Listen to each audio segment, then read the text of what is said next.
You're watching the Big 12 Conference on ESPN. So much anticipation here in Provo, and they've had a long day to wait to get ready for the nightcap of our day of college football. Number 13, Kansas State, coming to Provo to take on the BYU Cougars. It's quite a scene. Dave Fleming, Brock Osweiler, great to have you with us. I think we got all the ingredients for some college football after dark. You got the scene we have behind us, big sold-out crowd. They are loud. Two undefeated teams and a rising star, Avery Johnson, who's going to get tested on the road tonight. Rising star is right, and you're exactly right. This will be his biggest test since he's been a starter in college football. We have 65,000 tonight in Lavelle Edwards Stadium. You can hear them behind us. They're excited and ready to go, and rightfully so, because the BYU football team of this season looks like the BYU of old in past decades, pushing the football down the field, playing tough, physical, stingy defense. So it's going to be a great test for Avery Johnson and a phenomenal football game for two undefeated teams. 3-0 BYU takes the field first. And they do like to put on a show here. I'm telling you, these folks are excited for this game. The Big 12 Conference opener on both sides. And BYU's got their hands full as Kansas State comes in. Not just undefeated themselves, ranked number 13. All the computers give them a great chance to be a playoff team. Here come the Wildcats. They're experienced. They have a lot of continuity on this roster. They got a coach who's won at the highest levels.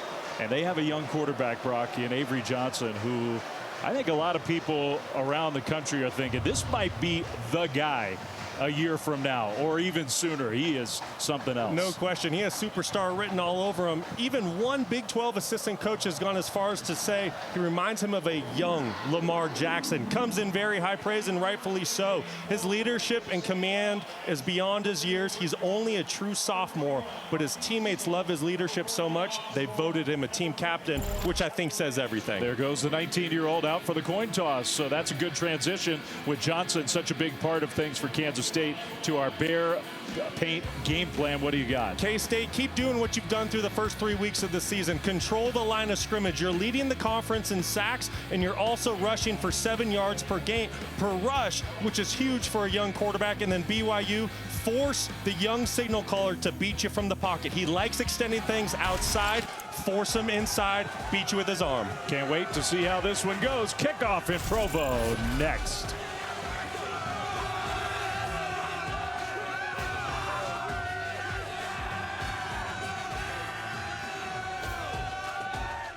BYU head coach Kalani Sitake this week. He said he knows people aren't quite sure what to make of his team yet. They were picked 13th in the Big 12's preseason predicted order of finish, but are off to a 3-0 start, including a road upset at SMU to open the season, and told me he views this game as an opportunity to make a statement. Said it's no secret Kansas State has a ton of weapons, but they've got some weapons of their own, and it's time to show everyone what they have.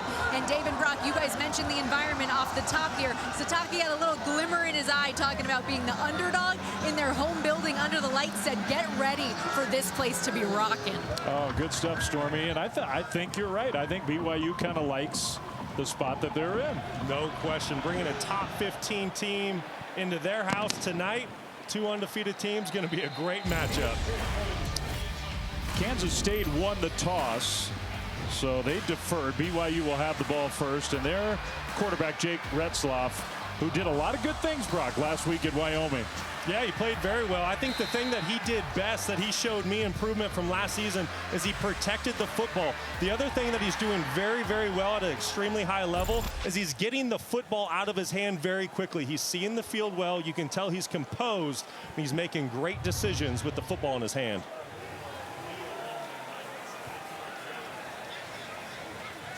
All right, so here we go. Did not win a game as a starter last year. Off to this perfect start this year. His first pass of the night is dropped. Well, right in the hands of his tight end, Keanu Hill. It's incomplete. Yeah, pre-game jitters early on in this football game expected out of both of these quarterbacks.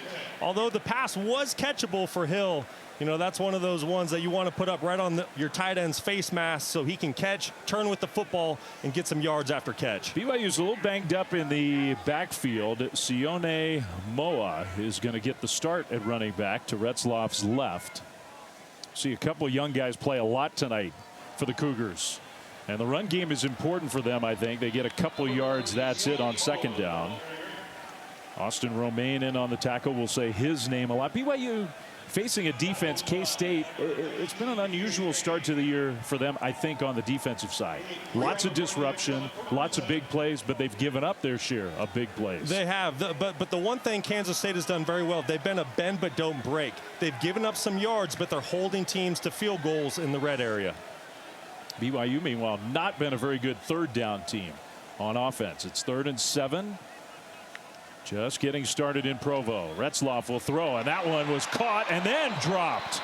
And I don't know if they'll say that was a catch and a fumble. I think that's what they're ruling it. Catch and fumble. Chase Roberts had it, lost it, and it's spotted about a half-yard short of the first down. It was a great open field tackle by strong safety VJ Payne, coming up for the Wildcats to force the 4th and short. And Kalani Sitake is going for it. How about this as a tone setter? On the field is a completed catch. The previous play is under replay review. And I had a feeling we might get a stoppage there just to see if that call was the correct one. We got, of course, a Big 12 crew. This is a conference game. Mike McCabe is our referee. See Payne coming up on the tackle. I don't think wide receiver Chase Roberts ever had possession of that football. Seems like the football is bobbling as it's coming into his stomach as he's turning to make a football move. Yeah, there is some judgment involved in what exactly is a football move, but that's a part of the rule book. I mean, my gut tells me that you're right. I don't think he ever had it and made a move up the field, but yeah, Flem, I just see that football bobbling the entire time. He definitely had enough time to make a football move as he turned upfield, but you can tell that football is moving the entire time. To me, that's an incompletion. We'll see what the replay officials decide. Looks like they've made up their mind. After review, the receiver did not complete the process of making the catch. It's an incomplete pass. 4th down. So now BYU will not be going for it. It'll be 4th and 7. And Kalani Sitake will have to punt the ball away. Yeah, that's a much easier decision early on in this football game for the head coach. And that's 2 catches in that sequence that could have been made and weren't made. Yeah, you're right. Not perfect throws by any means. The first one a little bit low, second one a little bit behind the receiver. But any good wide receiver or tight end coach, they're going to tell their guys, they're going to say, listen, if that football hits your hands, we expect you to catch the football. And I'm sure that's what Kalani Sitake expects as well. Sam Vanderhaar, BYU has 2 punters. This is their Australian. He's going to be the guy. First punt of the game, kind of a line drive, boring kick. And it is returnable. And a slip move. Now coming back right. And out across the 30. Dylan Edwards, who is just so dangerous, had a punt return for a touchdown last week. Not this time. So now our first look at the young quarterback, Avery Johnson, and what a story he's becoming for Kansas State. He was a great high school player, committed to K-State early, then got recruited by everybody, stayed with the Wildcats. He was the MVP of the Pop-Tarts Bowl last year as he started that game. Will Howard went into the portal or the draft process. 4th start of the year tonight. Rushed for 110 last week against a ranked Arizona team. And they have so much talent. It's not just Johnson. It's Dylan Edwards and DJ Giddens in the backfield as well.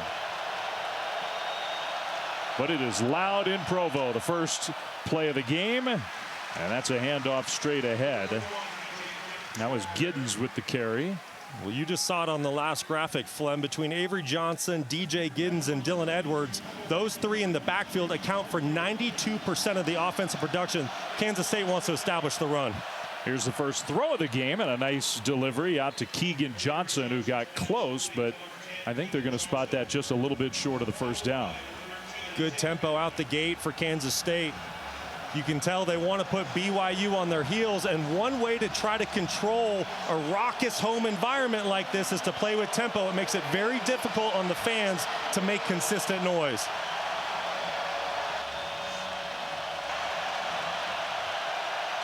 Third and less than a yard. Johnson will hand the ball off, and getting through, Giddens gets the first down. He was maybe one stride away from a much bigger game. It's just so hard to stop the Wildcats on a play like that. It really is. They know how to run the football with the best of them in the country. If Harrison Taggart doesn't get a hand on DJ Giddens and is able to bring him down, DJ might have broke that one for an early score. So the first down of the game, it's the Wildcats who are out to their own 45. I tell you what, I know it's real early. Play fake. Johnson is going to throw on the move, and you see the arm strength. I know he hasn't thrown a whole lot, and everybody focuses on his speed. He's just blindingly fast, but man, he's got an arm. Well, Flem, you talk about the arm strength. Let's also talk about the accuracy. There was maybe a 3-inch radius where you could put that football because the coverage was so tight, and Avery found a way to get that football in there. So the arm strength is there, the accuracy, all the intangibles you want in a young quarterback. Gain of 9, so it's second and a yard. Giddens in the backfield along with Johnson. Play fake, going deep down the sideline, and just beyond the reach of Dante Cephas. Incomplete. It'll be third down. Those are the plays that Avery Johnson is going to need to make from the pocket. BYU brought an extra safety down into the box to try to stop the run. So you got one-on-one, man-to-man coverage on the outside, and Cephas won. That's the throw that the young quarterback, as he continues to grow and mature, needs to make.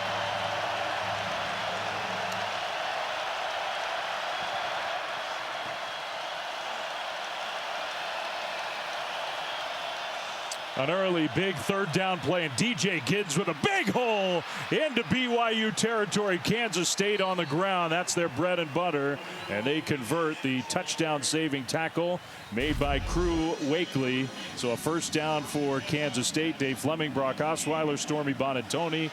Kansas State with the ball for the first time after they forced a 3-and-out from BYU to start the game. And now Giddens, part of that ultra talented Kansas State backfield, gets 3 on first down. Well, I'll tell you what, Flem, I've been so impressed with how this Kansas State offensive line, how they've come out and have asserted their strength and their will early in this football game against a very stout BYU defensive line. We talked about in the open, Avery Johnson, just a true sophomore making his 5th career start. You have to take away the run if you're BYU, but right now Kansas State's pounding it down their throat. He is so talented. You want to watch a guy who's got a chance to be the next big star in this sport? I mean, it could be Avery Johnson. Play fake for him. He's going to throw short to a tight end, and a hit right on his leg. That was Braden Lofton who held on, but may well get up slowly. That one had to hurt. So inside the 20 for Kansas State. Lofton will limp off the field. Avery Johnson, he's 19 years old. He's one of the biggest, maybe the biggest recruit in the history of Kansas State football. Hometown kind of kid from Wichita, down the road. He started last year in the bowl game, was the MVP of the bowl game in his first career start. And this is his 4th start of this year, and by far the toughest road environment he has faced. It is raucous inside LaVell Edwards Stadium. Johnson's going to throw toward the corner of the end zone, and it is incomplete.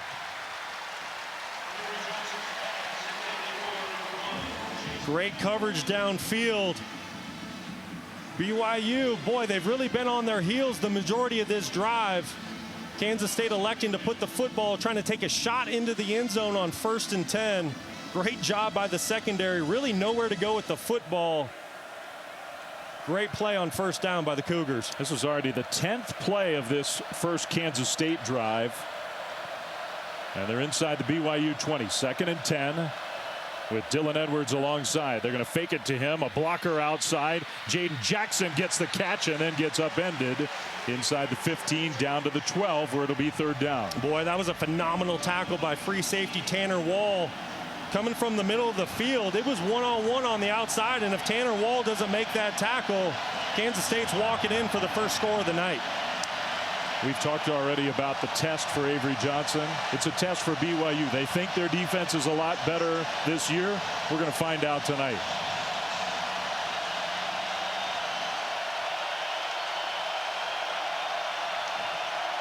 and 4. Some pressure picked up, and they blow the play dead. Man, a walk-in touchdown if Keegan Johnson hadn't seen those flags come flying. And maybe the crowd noise forced a procedure penalty. Prior to the snap, illegal snap infraction. Offense number 75. And that's what happens when Lavelle Edwards Stadium fills out at 65,000, juiced up under the lights. This is one of the most difficult venues to play in west of the Mississippi, and these fans have showed out early in this football game. It's almost 9 p.m. Mountain Time, and we're just getting started. They've had to wait all day long.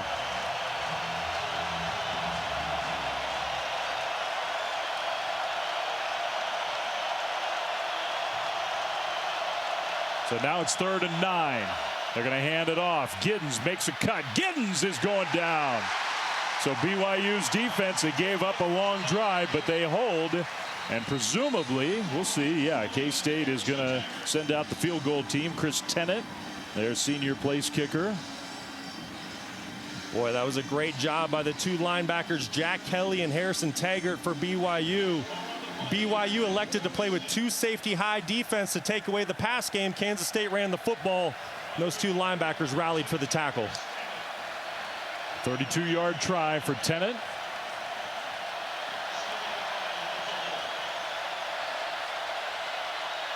Good snap and hold, and that kick is up, and it is good. So Kansas State gets on the board first on the road. 13th ranked Wildcats take an early 3-0 lead.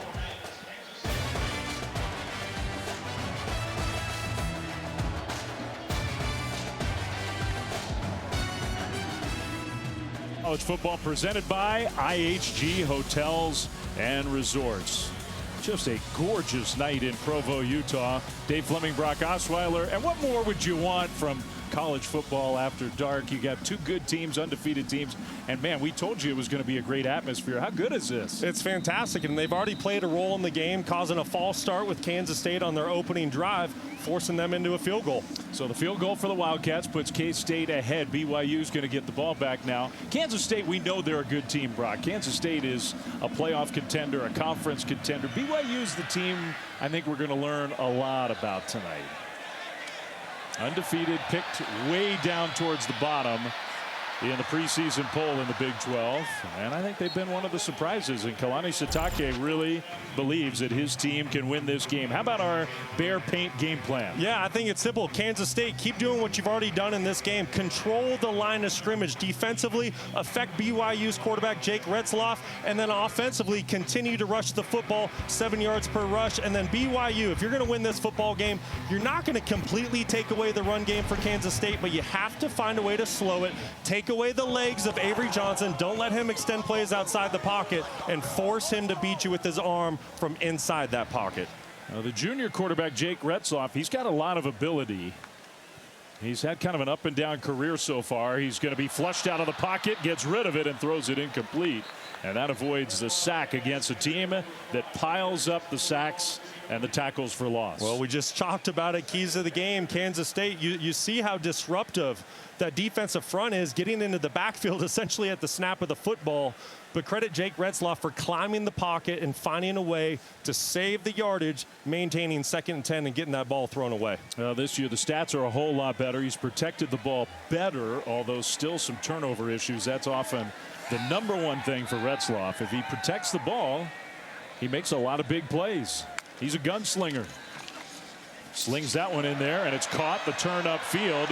One broken tackle, but not a second. Darius Lassiter, part of a pretty talented wide receiver group for BYU, and that's the Cougars' first down. Very talented, and when you talk to the coaching staff this week, they say Lassiter is somebody that they have to get involved early on in the football game. He was one of the best wide receivers in terms of production for the Cougars last season. Off to a slow start, somebody that they wanted to get the football in his hands early. He had a moment last week in BYU's win at Wyoming where he and Retzloff kind of went at it.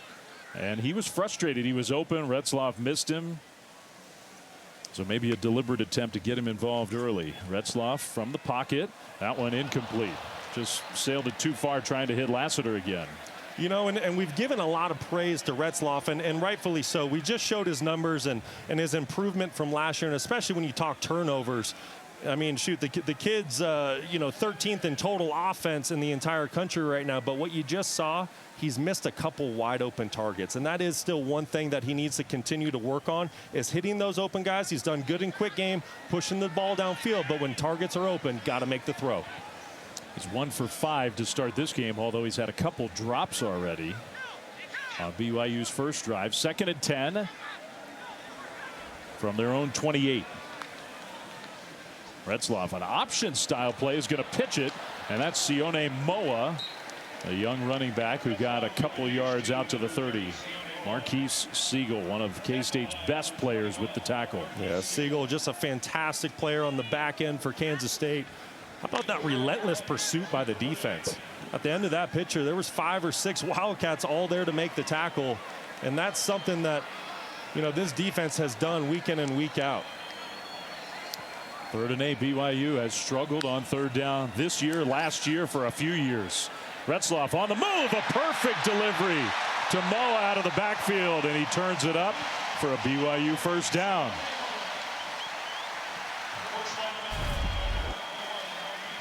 Great pickup on 3rd down. Keep your eye at the linebacker position. You see some fingers pointing, a little bit of miscommunication on the 2nd level, and Retzlaff and Moa make the Wildcats pay on 3rd down and pick up a fresh set of downs. Hinckley, Rapati, L.J. Martin, 2 of the top backs for BYU, are both out tonight. So it's going to be the young guys, Moa and Haunga, who played well last week. That was Moa with a big 3rd down conversion. That was almost a backwards pass, and well defended by K-State. JoJo Phillips with the catch and run. As you can see, yards against this Wildcat defense are hard to come by. It's a veteran defense. They returned 8 starters from a season ago, 5 of their top 6 tacklers back. And you can tell just the communication, the way they play together, the chemistry, it's on point. And to get yards on them, it is very, very difficult.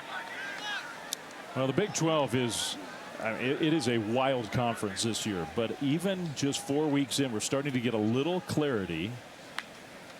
Retzlaff from the shotgun, being pressured, he'll throw, and another perfect throw right there to Keelan Marion into K-State territory for a BYU first down. Great throw and catch by BYU. I love Retzlaff getting his eyes downfield, finding Keelan Marion, 6 foot 195, working on Keenan Garber, showing off his accuracy and toughness, taking a huge hit at the end of the play. He makes a lot of big-time throws, and that's what excites you about Jake Retzlaff. He makes throws that most quarterbacks can't make, but he's also had those inconsistencies. Moa in the backfield along with him. He's going to go down. Had nowhere to go with the ball, and he gets sacked. Nowhere to go with the football, and then Cody Stuffle being up front. Big number 47 for Kansas State with the initial pressure. Then the rest of his teammates rally in for the sack. You said it, Flem. Great coverage downfield by the secondary. Nowhere to go with the football. But you know what? That is an improvement from Retzlaff from last year to this year. Last year, he might have tried forcing that football into coverage on a first down play. Instead, hey, listen, I get it. You don't want to take sacks. You don't want to lose yardage. But sometimes that is the best play with what the defense presents. Lost 5 at 2nd and 15 from the K-State 45. Another design run. I don't know about those tonight against his Kansas State front. Retzlaff didn't have a lot of options there. If he pitched it, it was probably going to be worse. Yeah, it's tough. You said it a few minutes ago, Flem. BYU is down their 2 starting running backs. So coming into this football game, Retzlaff is the leading rusher for the Cougars. But then on the flip side, you have to think about who they're playing, Kansas State. So, very stout defense, especially against the run. You got to find a way to try to establish something, and that's what Aaron Roderick's doing early on in this football game. Saw a shot of the BYU offensive coordinator. Maybe a spot here, try to get some of the yardage and then go for it on 4th down. Little screen pass set up, and Moa cuts it upfield, gets hit hard from behind, and falls forward to the 40. This will be an interesting decision here. Does BYU go for it? Well, Flem, this is really no man's land. You're looking at 4th and 10 here. but you're also on the plus 41-yard line. So a punt doesn't gain you a ton, but going for it, the percentages aren't in your favor. It looks like Kalani Sitake is electing to punt the football and play field position early on. And, you know, with Kansas State having a young quarterback playing in a tough environment like this, I like the decision to play the field position game early. Yeah, BYU they're much more confident in their defense this year. So Vanderhaar is going to try to pin the Wildcats deep. Fair catch signaled, and then the ball knocked back very nicely.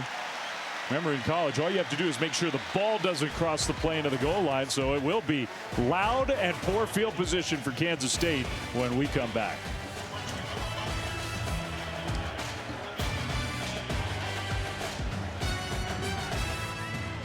Football is presented by IHG Hotels and Resorts. 19 hotel brands, one loyalty program. Download the app. Well, the last time these two teams met was in the 1997 Cotton Bowl. Two ranked teams, BYU number 5 in the country, and they held on to win 19-15. Many members of that team, one of the all-time greatest in the history of BYU football, here on the field. Of course, the guy who was slinging it around the Cotton Bowl is not here tonight. Steve Sarkisian, the head coach of the number 1 ranked Texas Longhorns. Well, here we go. Bad field position for K-State from their own 6. DJ Giddens alongside Avery Johnson. And Giddens will carry it. Right side, gets stacked up. Broke one tackle and got out close to the 9-yard line. Let's get our first check-in studio tonight with Matt Berry.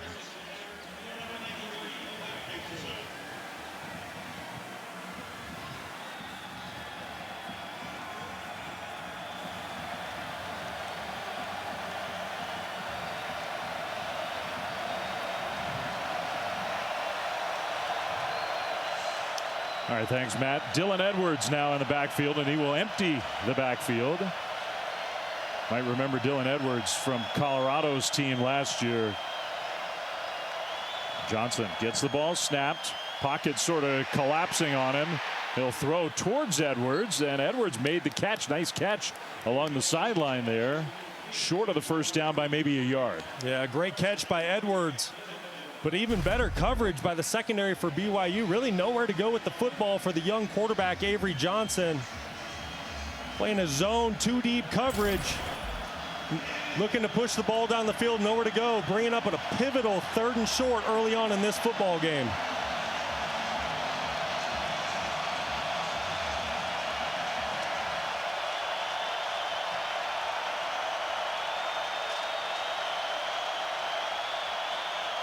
Play fake. Johnson's going to run. Johnson turns it upfield and gets the first down and more.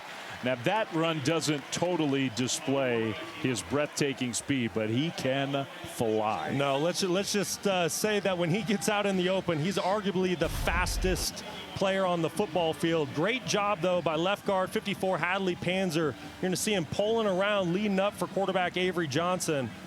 Great job by the offensive line on the pin and pull play to pick up a fresh set of downs. So close to the end of the first quarter after that conversion. Avery Johnson was running wild on Arizona last week. Handoff right side, and a nice gain for the Wildcats across the 25 out to the 27 on what will be the final play of quarter number 1. We got a good one in Provo. 3-0 K-State with the lead.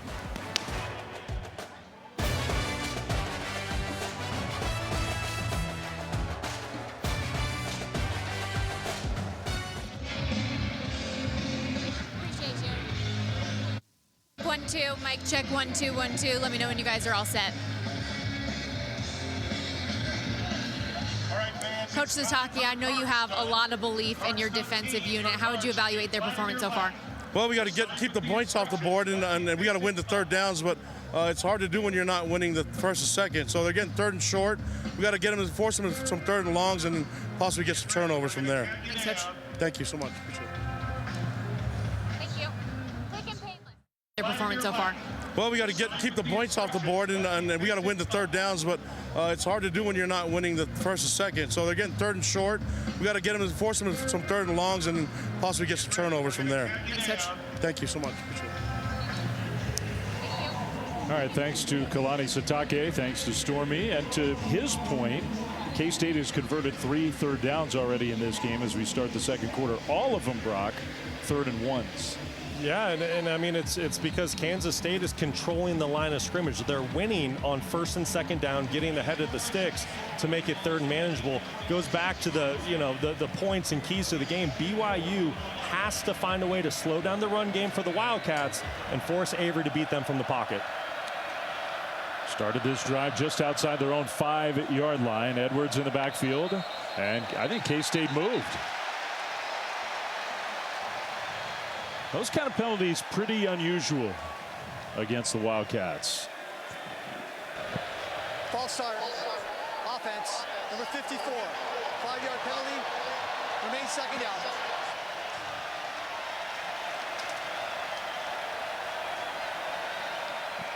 For a team that prides themselves on being disciplined, fundamentally sound technicians, and Kansas State normally is, but give a lot of credit to the fans here at Lavelle Edwards Stadium. This noise is making a difference early on in the football game.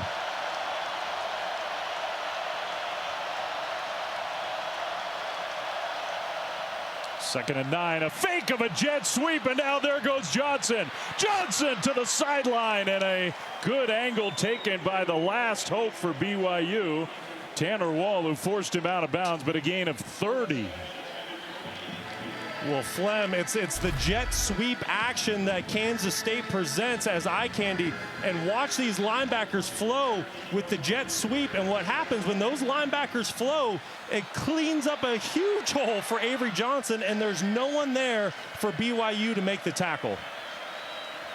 If it weren't for Tanner Wall, that would have been a touchdown. So the first big play of the game. And now on 1st down, Edwards, who's got game-breaking speed, turns a corner, and he's got another Kansas State 1st down inside the 40. You know, when you listen to defensive coaches talk, they say, listen, we need to be disciplined with our eyes. Where are our eyes? Are they on the keys? And 2 plays ago, you just saw BYU. The eye candy got them. That jet sweep, and that's why you send it. Sometimes you hand it off, but sometimes you're just using it as a distraction. And BYU took the bait. Kansas State made them pay. And you make them pay with, do you think there's a combo quarterback running back in the country with more speed than Avery Johnson and Dylan Edwards? I think it's safe to say if they're not the best, they're certainly top 1, 2, or 3. Just pure speed from those two. Now a quick hitter out to the right side, and a nice cut up field by Keegan Johnson, who's been involved early. Gets stopped about a yard short of the 1st down. Let's go down to Stormy. Well, guys, and speaking of the combined speed between Avery Johnson and Dylan Edwards, you could tell it pained Avery a little bit in our conversation this week to admit that Dylan's faster, but it's very close. It's like by the minor miles per hour type situation. But he said, yeah, Dylan's the fastest guy on the team. I want to see that race, Stormy. Yeah, I do Me too. Of course, those two grew up together. They've known each other since they were like 8 years old. And now they're playing college football together. Giddens the handoff, and another 1st down for the Wildcats. So they started around the 5. They moved it inside the BYU 30. I love these photos. Look at those two. It's so good. And look at the photo on the right. They were already running the zone read option back in Pee Wee football. That is so cool to see. And Dylan Edwards, who was another highly recruited kid from Wichita, just like Avery Johnson. And Dylan committed to Notre Dame. Then he ended up at Colorado. But after a year with Coach Prime, he's back home playing with his buddy. Johnson scrambling. Johnson's going to run. And he'll go out of bounds.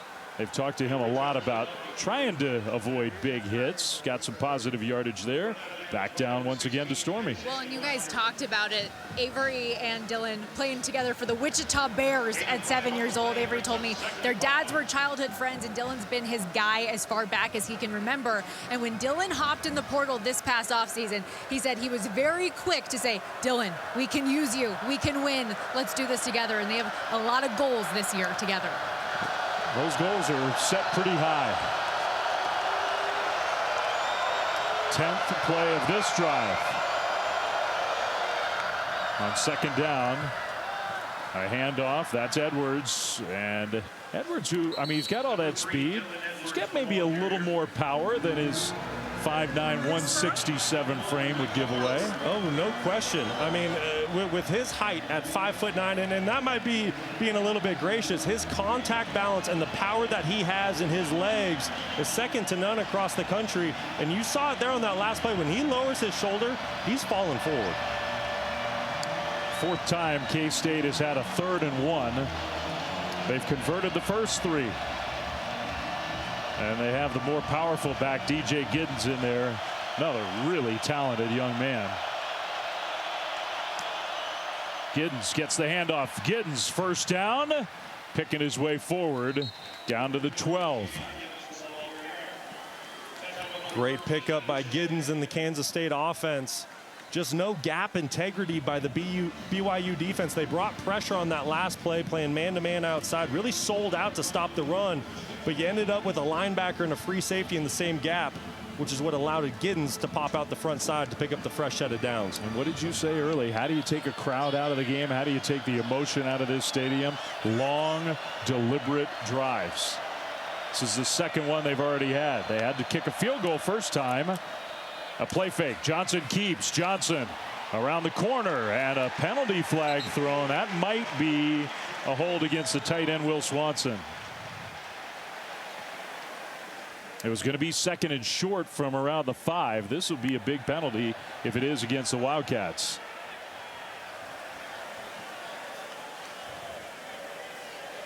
A little uncharacteristic so far. Offense number 83. 10-yard penalty. Replay first down. Will Swanson, tight end group, big part of this BYU or K-State offense. Yeah, look to the left side of your screen. Tight end Will Swanson getting his hands outside the frame on linebacker Harrison Taggart. Anytime you see those hands go outside wider than the chest, it's an easy call for the officials. Both Giddens and Edwards in the backfield.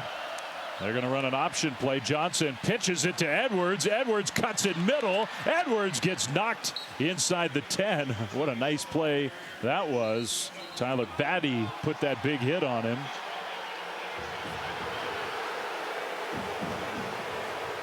Separate everybody at the end of that play. Well, we talked about the three-headed monster in the open, and you saw it on full display there. Option to give Giddens the football out to the strong side of the field. And then Avery Johnson, here's the little. Oh, Lord. Come on, Tyler. You're better than that. Yeah. I don't know if they're teaching acting school here in Provo. Now that was a flop. Tyler Batty, one of their best players. Play fake. Johnson looking to throw. Buying more time to the end zone. In traffic. Incomplete. That was a dangerous throw, trying to get it to Keegan Johnson. That was a great job by the front 7 of BYU to finally contain Avery Johnson. The secondary's done a really good job tonight of covering down on the wide receivers. But what the defensive front has done is they've allowed Avery to get outside and make plays outside the pocket. Good job of keeping them in, forcing the incompletion.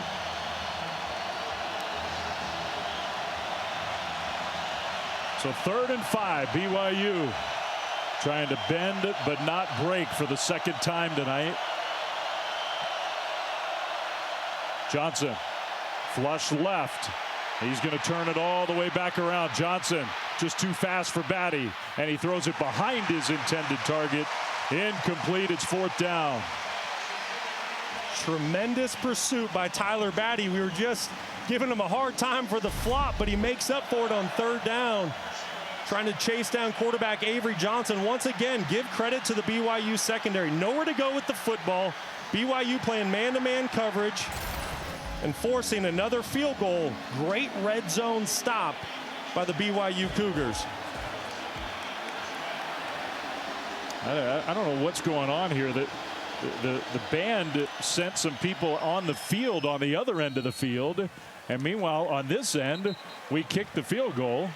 And it's up and good. Okay, we got to get our timing a little better. K-State kicks it through. They lead 6-0.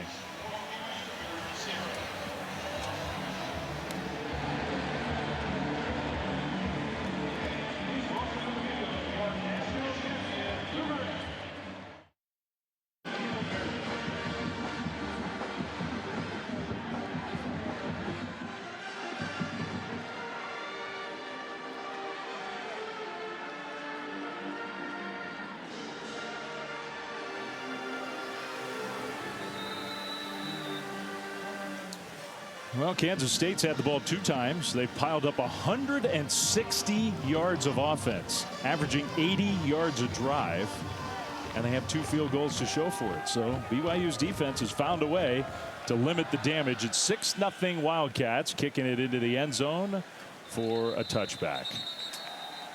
And I know nobody likes this, but Kansas State's drives are too long. We got to go back and get another break out of the way. We'll come back. BYU has the ball right after this.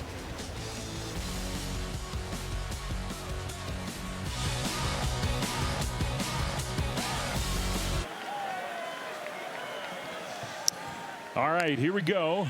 BYU gets the ball back.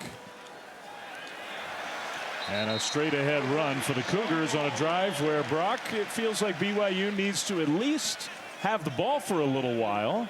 Yeah, you definitely get that sense. You know, it's not exactly a gotta have it drive, but Kansas State, they've really controlled this football game, possessing the football for almost already 14 minutes compared to 7 for BYU. This offense needs to find a way to sustain drives to allow their defense to rest for a bit. And that was that rush total you're seeing there before that last 6-yard run. So add 6 to 1. We can do that math. And Moa straight ahead gets a BYU first down. So there's a start. And I bet you that BYU was sitting there looking at that stat sheet going, 1 rushing yard so far. Yeah, and that's really been the difference in the game. Both of these football teams didn't shy away from it. They both said throughout the week, you need to establish the run against a great stingy defense. Well, Kansas State was able to. BYU, up until this drive, they just haven't been able to move the football along the ground. Shot of L.J. Martin sort of hiding behind there in that hooded sweatshirt. The starting running back at the beginning of the year, a power back. They're going to flick it back to Retzloff, who takes a huge hit, flings it out there, and it's caught. Caught by Chase Roberts. Man, that took some courage from Jake Retzloff because he got pummeled and delivered it for a gain of 24 yards. Oh, I love seeing this play out of Retzloff. This is the second time tonight he's hung in there, taking a huge shot at the end of the play and delivered a strike down the football field. Little flea flicker coming with a little trickery out of offensive coordinator Aaron Roderick. Now Moa another carry, and he's got some power to him. Young guy, a freshman. Gain of 3. You know, Fleming, and those are the plays that you get when you establish your run game. You saw the secondary and the linebackers for Kansas State on that flea flicker step up thinking that it's a run play, and that's what allowed Chase Roberts to get behind the defense. The big guys up front. BYU changed their offensive line coach in the offseason. They were really, really unhappy with how they played up front last year. And TJ Woods came in, and they are giving him a lot of credit for a transformation up front. He's done a good job. Play fake. Retzloff across the middle, and a low throw. Really good catch by Lassiter for a BYU first down. You know, Flem, it was a low throw, but that is exactly where the football needed to be because middle linebacker Austin Romaine was right there, right at the reception point to deliver a big hit. If Retzloff doesn't put that football low and protect his wide receiver, I don't think Darius Lassiter makes that play. I'm sure Darius appreciates it. TJ Woods, he's a good coach. He's got a good mustache. Phenomenal mustache. 7 for 11. That's kind of what an O-line coach is supposed to look like. The running back Moa got smothered. Uso Seumalo, who's a very talented big guy up front. You know, I want to go back to TJ Woods for a second, though, Flem. You know, you talk about the impact he's made, and the impact needed to be made. Kalani Sitake has never shied away from it. He wants his BYU football teams to be physical up front, and he felt like he lost that, so he went out and got TJ Woods. And now this offensive line through the first 3 games of the season have been much more physical at the point of attack. When your head coach is a fullback, you better be able to run the ball. Second down and a long 10. Pressure coming. Retzloff toward the end zone. Incomplete. Oh, he had a receiver out there. That was Huanga, the running back, and he sailed it out of bounds. Oh, that's a throw that Retzloff, when he sees on tape. In fact, he doesn't even need to see it on tape tomorrow. He already knows it right now. Huanga did a phenomenal job winning outside versus man-to-man coverage. It was going to be a walk-in touchdown against the linebacker. That's the matchup that you want to take. Bo Palmer, linebacker for Kansas State, trying to cover a speedster running back. It's a throw Jake Retzloff needs to make. The young Pokai Haunga is that running back alongside Retzloff on 3rd and long. Retzloff has time, throws it short, the turn upfield, and a nice physical run. We'll see where they spot him. Reiner Swanson, the young tight end, he's a true freshman, and I think he's about a yard short. That was a good effort.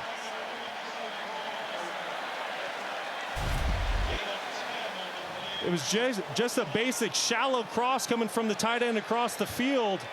Man-to-man situation. And the tight end, true freshman Reiner Swanson, just beating Bo Palmer across the field for the bring up 4th and short. And they're going for it, not kicking a field goal. Under 5 minutes to go, 2nd quarter. They love going for it on 4th down. And now BYU, I think they call their own timeout. So they'll get organized. We'll see if they are going to go for it when we come back.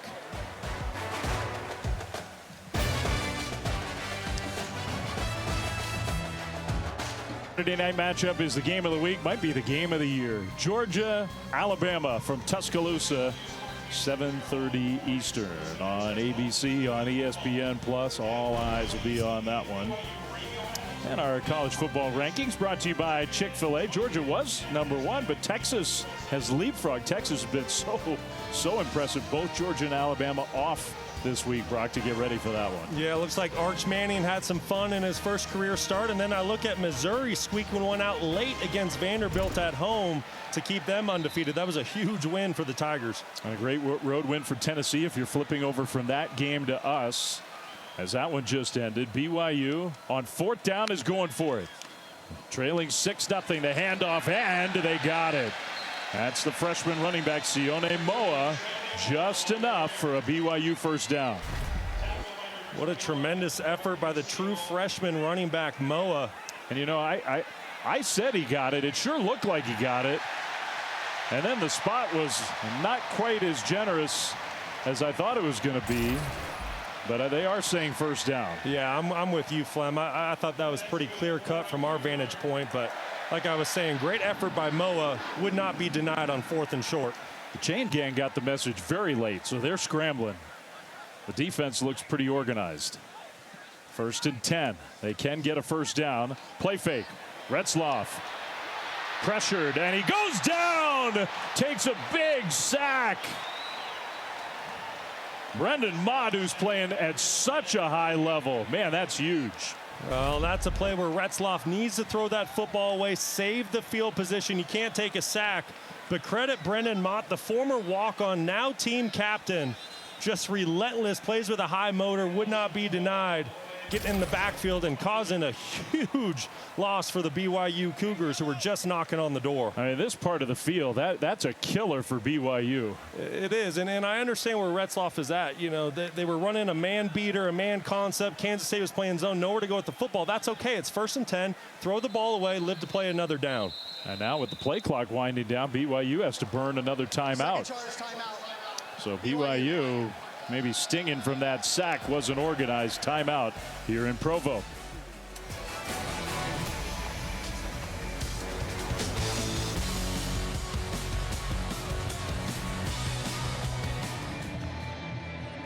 Well, this season, Allstate will celebrate every field goal and extra point made by participating universities by making a donation to the university's General Scholarship Fund. Thank you, Allstate.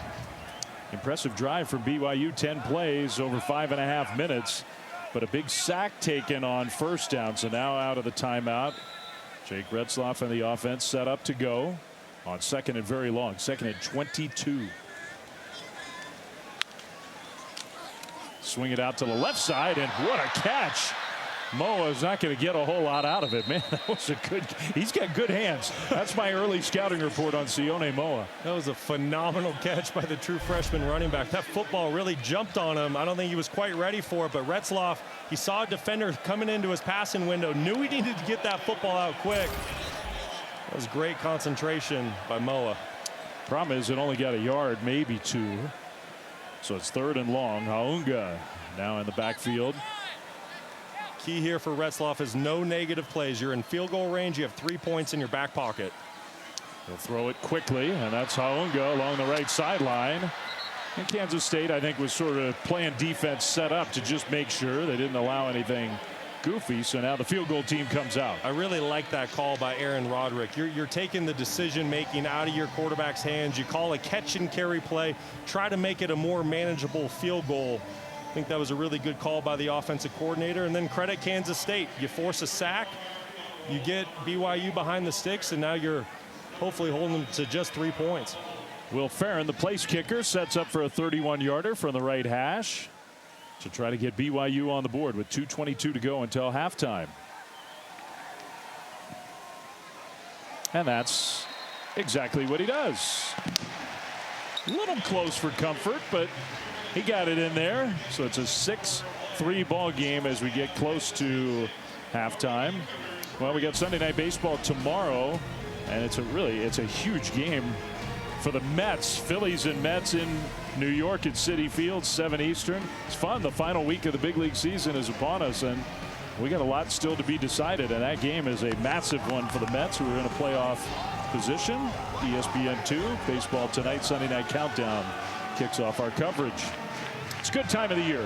Baseball playoffs are coming. We get into the meat of the college football season. College football is always a great time of year.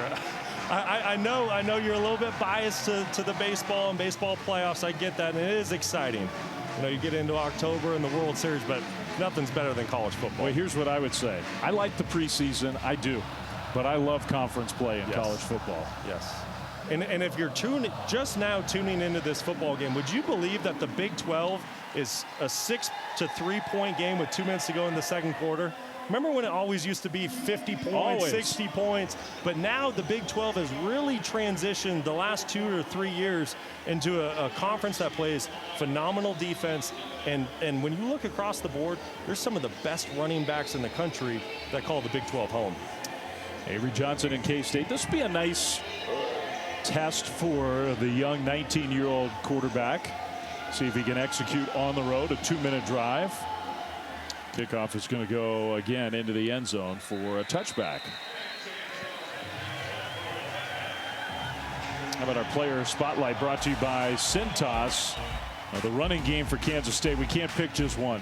No, well, might as well put the three-headed monster up here. Dylan Edwards, DJ Gibbs, and Avery Johnson all doing a phenomenal job tonight. Kansas State has already rushed for 117 yards as a team. I think the most impressive thing is most of these runs is these running backs and Avery Johnson, they're getting to the second and third level before they're touched, and that's a huge credit to the offensive line for opening up huge holes early. You know what else is impressive? This is only their third drive. They've only had it twice. We're almost at halftime. A straight ahead run for Giddens. They also do get the ball to start the second half, so this could be the best of both worlds for K-State if they could get some points and get the ball. It's the 2-minute timeout. 6-3 K-State on the move when we come back.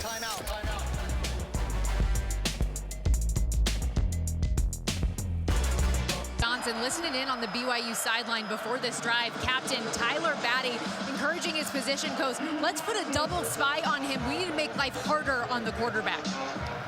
The double spy. That would be a first, but hey, if you can't get it done with one, you might as well put two on them. Giddens right side run, got tripped up. Stopped short of a first down. We'll see what kind of pace K-State wants to play with here. You know, I know what Tyler Batty's saying. You know, Avery Johnson's going to make you pay if he gets outside the pocket, but really it's down to the defensive front with your rush lane integrity.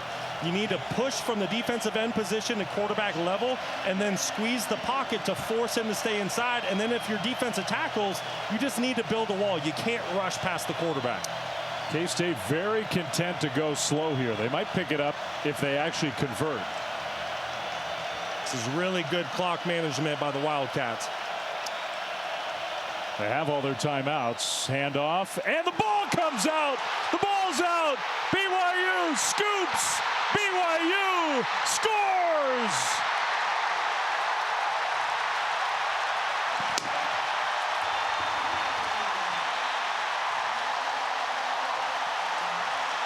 Tommy Prasis.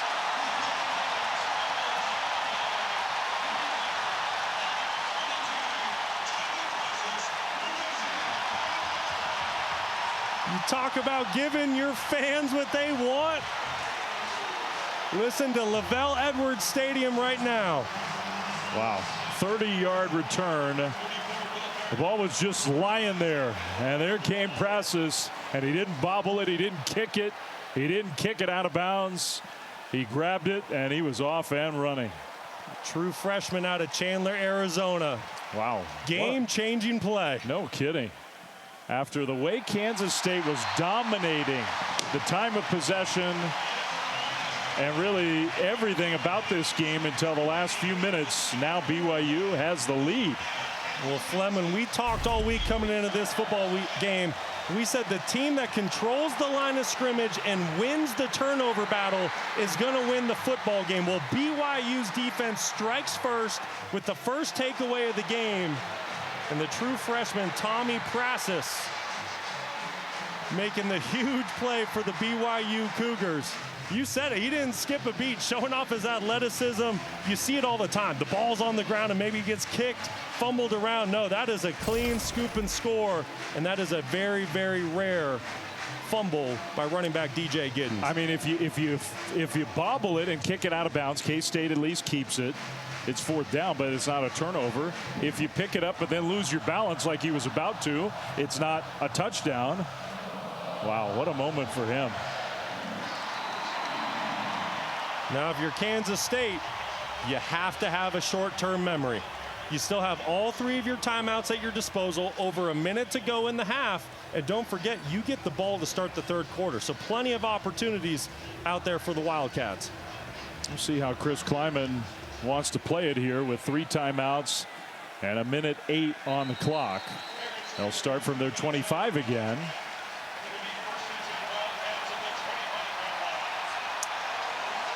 Well, Chris, who was at North Dakota State, this is his 6th year in Manhattan, won 4 national titles in 5 years as the head coach of the Bison. He's one of the best coaches in the country. It's been a while since BYU's had a defensive touchdown, last season against Texas Tech.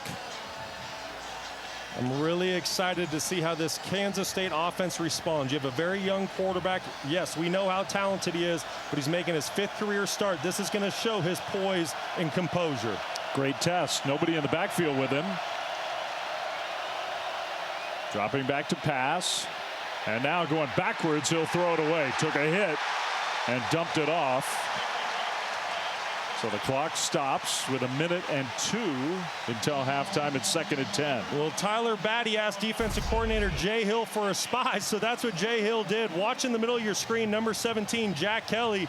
He's in a spy position on quarterback Avery Johnson, and when there's no place to go with the football down the field, Jack Kelly ignites and forces the incomplete pass.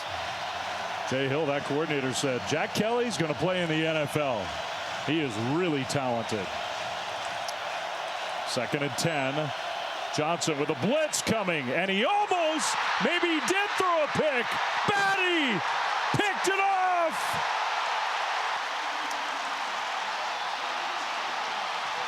A second Kansas State turnover in the final minute and a half of this first half.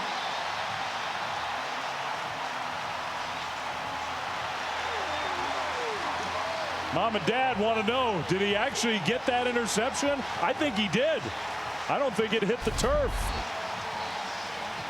2 turnovers in the last 30 seconds. Keep an eye on this nickelback. He's the reason why Avery Johnson has to throw the football before he's ready. Kansas State is trying to set up a halfback screen. Dylan Edwards is not quite ready for the football when Avery Johnson delivers it. Ball gets batted up. And Tyler Batty is there for the interception, the 2nd turnover in less than a minute for the Wildcats. That's a D end. That's a good catch. And for young Avery Johnson, a big mistake. So now BYU, the defensive touchdown. Can their offense get it in the end zone? Amazing how this game has changed. Amazing how quiet it gets when the Cougars have the ball. Retzloff, designed quarterback run. And Retzloff inside the 25 down to the 23. BYU only has 1 timeout.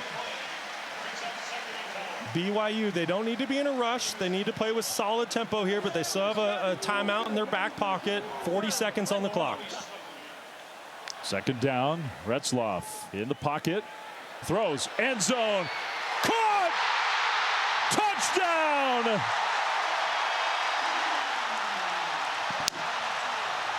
Chase Roberts.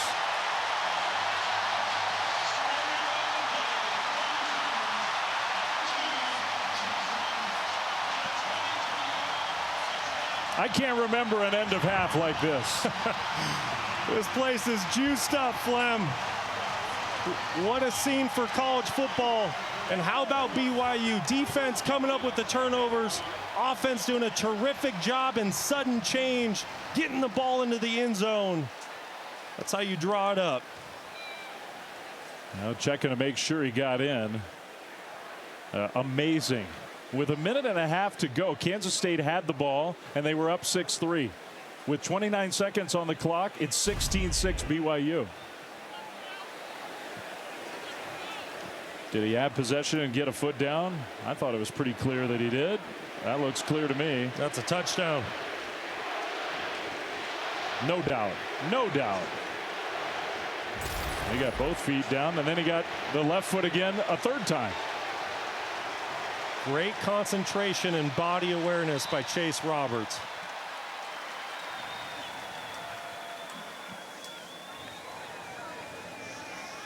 Kansas State's got to just be stunned.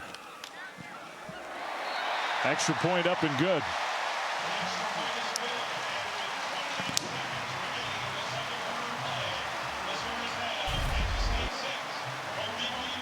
Well, Jake Retzloff has a little gunslinger in him. You're going to see right here a go route down the field, and Kansas State's playing a cover 2 defense. There's a very small hole to throw that football into, and Retzloff is not scared to make the throw. He's going to show off the strength that he has in his arm, fitting that football into a tiny window where only Chase Roberts can make a play on the football.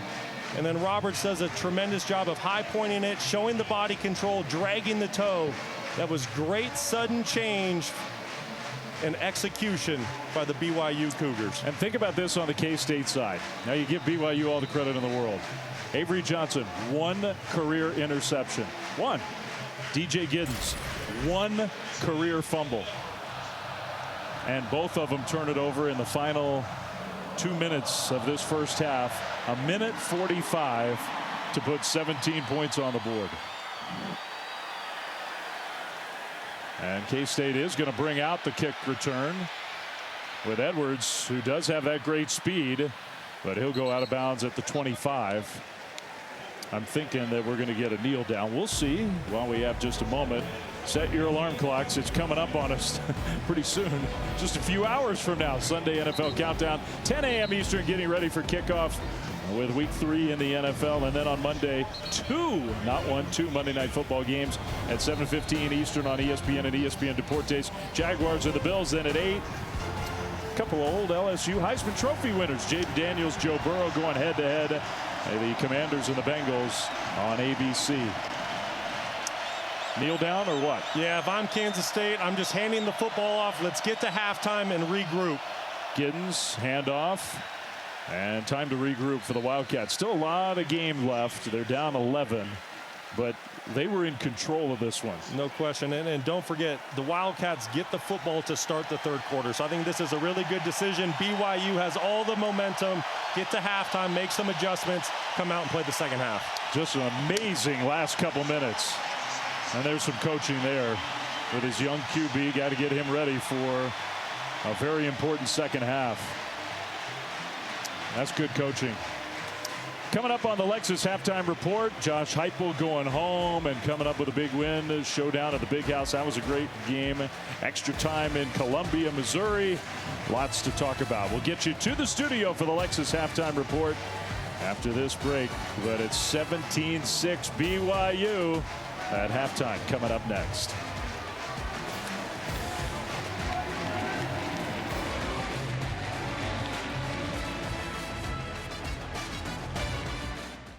College football presented by IHG Hotels and Resorts. You're watching the Big 12 Conference on ESPN on a spectacular night in Utah, where Lavelle Edwards Stadium is rocking as we get ready to start the second half. Somehow BYU has a 17-6 lead. Dave Fleming, Brock Osweiler back with you. I don't know if I can ever remember a sequence at the end of a half like the craziness we just saw. So K-State gets the ball to start the second half. Brock, feels like a big drive tonight and in their season to try to recover from what had to be a huge shock. Yeah, listen, there's a lot of football still to be played in this second half, but you're right, it is a pivotal drive because of the way the first half ended. Two turnovers that led to 14 points for BYU basically in a span of 30 seconds in the final 2 minutes of the game. And really up until that point, Flem, Kansas State was in complete control of that football game. They've rushed for 124 yards. They played good defense. They kept Jake Retzloff and the explosive pass game in check. But those turnovers, boy, what a momentum shift that was. And right now, BYU is fully in control of this football game.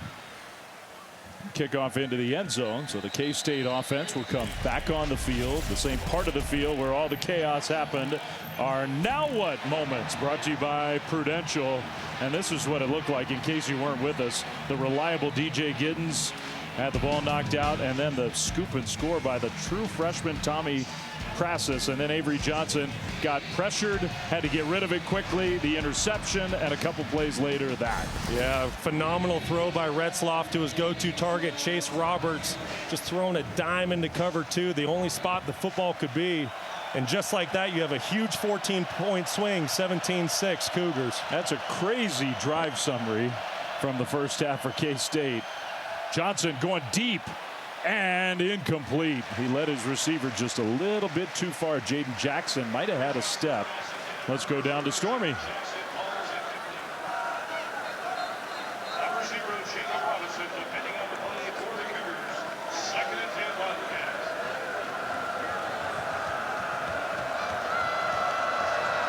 Guys, I talked to Chris Kleiman at the end of the half as he was walking off of the field with an understandably disappointed Avery Johnson. I asked him what he say to his young quarterback. He said, I just told him he's fine. We're going to get right back into this here. I'll let this play run. A big run for DJ Giddens with a penalty flag down. We'll see.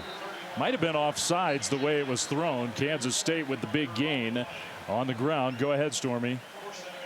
Just talking to Coach Kleiman about his young players and how they struggled with those turnovers in the last minute and a half.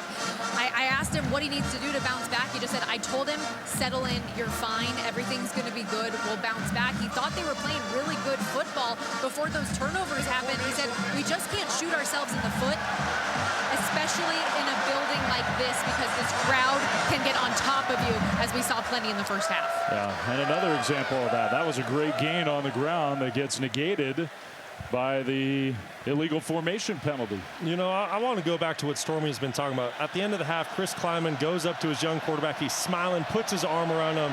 That is the sign of a true leader, and that is what a young quarterback needs. The penalties have been huge.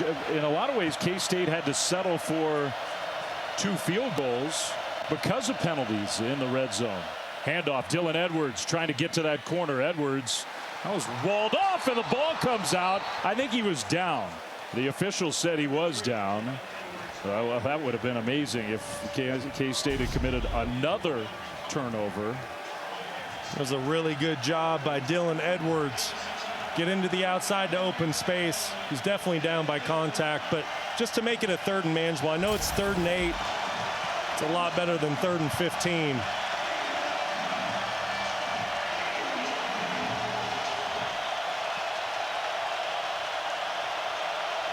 Johnson from the shotgun, pressured immediately, gets away and throws an interception. Intercepted. Another Wildcats turnover. Harrison Taggart, the linebacker, was waiting for it.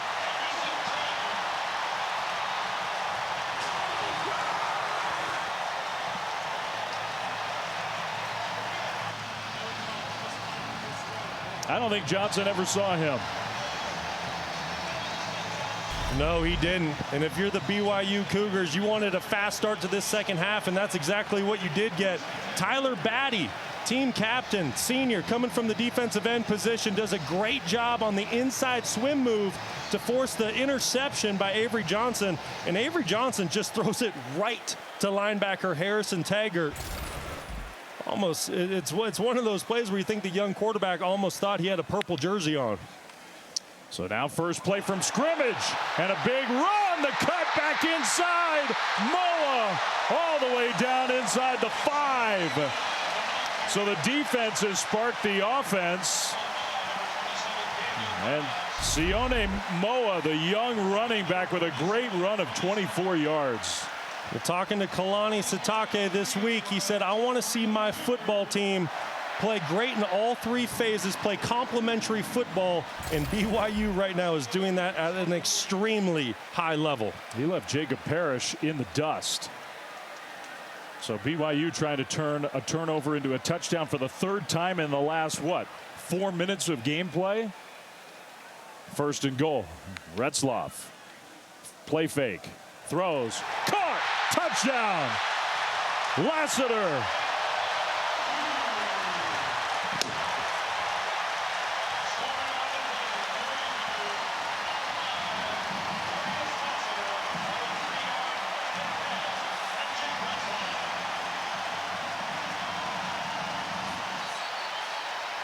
It's just stunning, and I know the K-State fans are stunned how this game has changed. BYU looked at this as a statement-like football game early in the season. And I'd say through the first 2 quarters and some change in the 3rd, the Cougars are making a heck of a statement. Extra point up and good. The 3rd turnover in the last few minutes of this game. And all 3 times it's led to 7 for BYU. Well, listen, the best football teams in the sport take turnovers and turn them into touchdowns. Tager with the interception, and then Darius Lassiter winning one-on-one on Keenan Garber for the touchdown.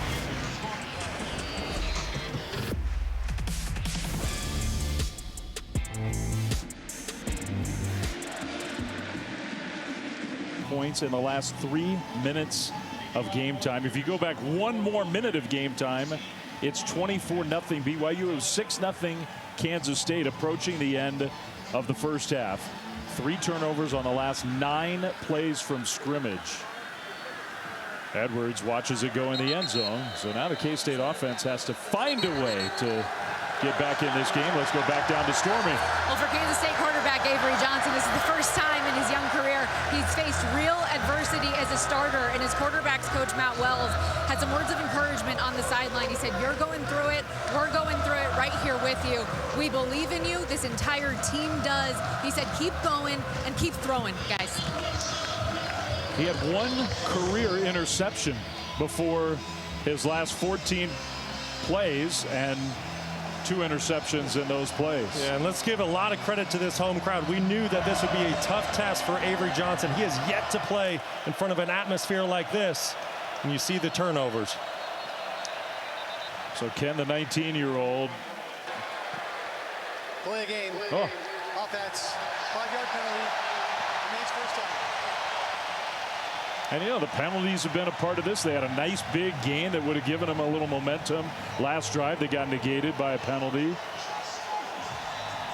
This is where co-offensive coordinator Matt Wells needs to get into the helmet of Avery Johnson, because now you have that helmet to coach communication. Calm down your young quarterback. They're going to let Johnson run, and he'll get to the corner.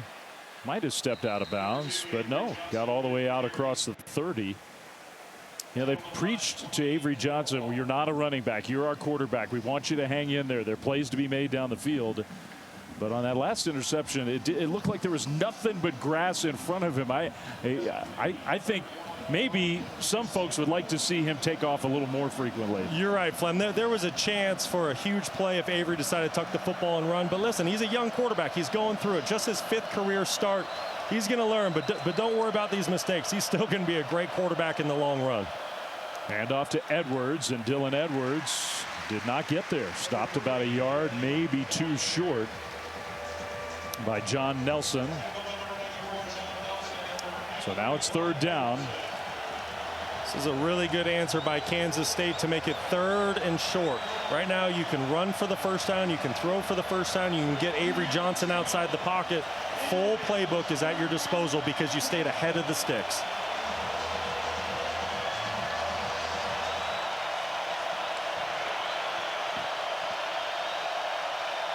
Giddens is going to get the ball. Giddens, I don't think so. He got stopped. He may have even lost a half a yard. BYU's defense has taken over this game. K-State's going to punt it. Look at Moa, 41, right in the middle of your screen, coming from the middle linebacker position. Just blows up the offensive line, creates a wall to force the 4th down in the punting situation for the Wildcats. Great play by middle linebacker Sione Moa.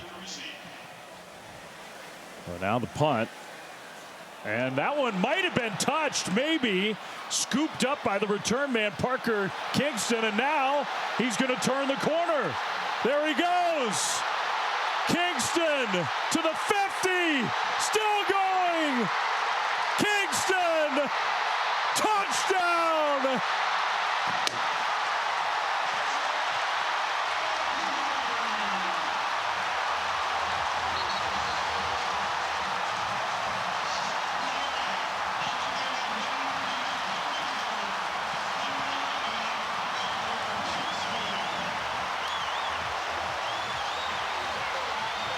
That's one of the craziest plays I've ever seen. Flem, this stadium is about to cause an earthquake in Utah. Unbelievable. Parker Kingston, way to stay with the play. He muffed the punt return, sticks with it. Unbelievable. Goes sideline to sideline, 93 yards. The muff turned it into like the greatest design return of all time. Just how the coach drew it up, right?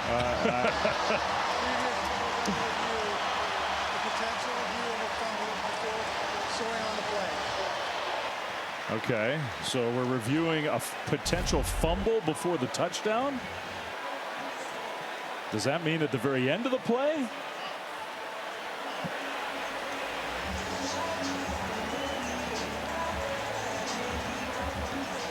That was an unusual announcement. I mean, it just... Yeah, the only thing I can think of, Flem, is did he let go of the football before he crossed the goal line? Oh, boy. I don't think so, but good grief. If he had negated one of the great punt returns in history by dropping it before the goal line, I think he got it there. So in that freeze frame, and that's phenomenal camera work, and at the freeze, that football has crossed the goal line. It's still in his possession. On the field of the touchdown is confirmed.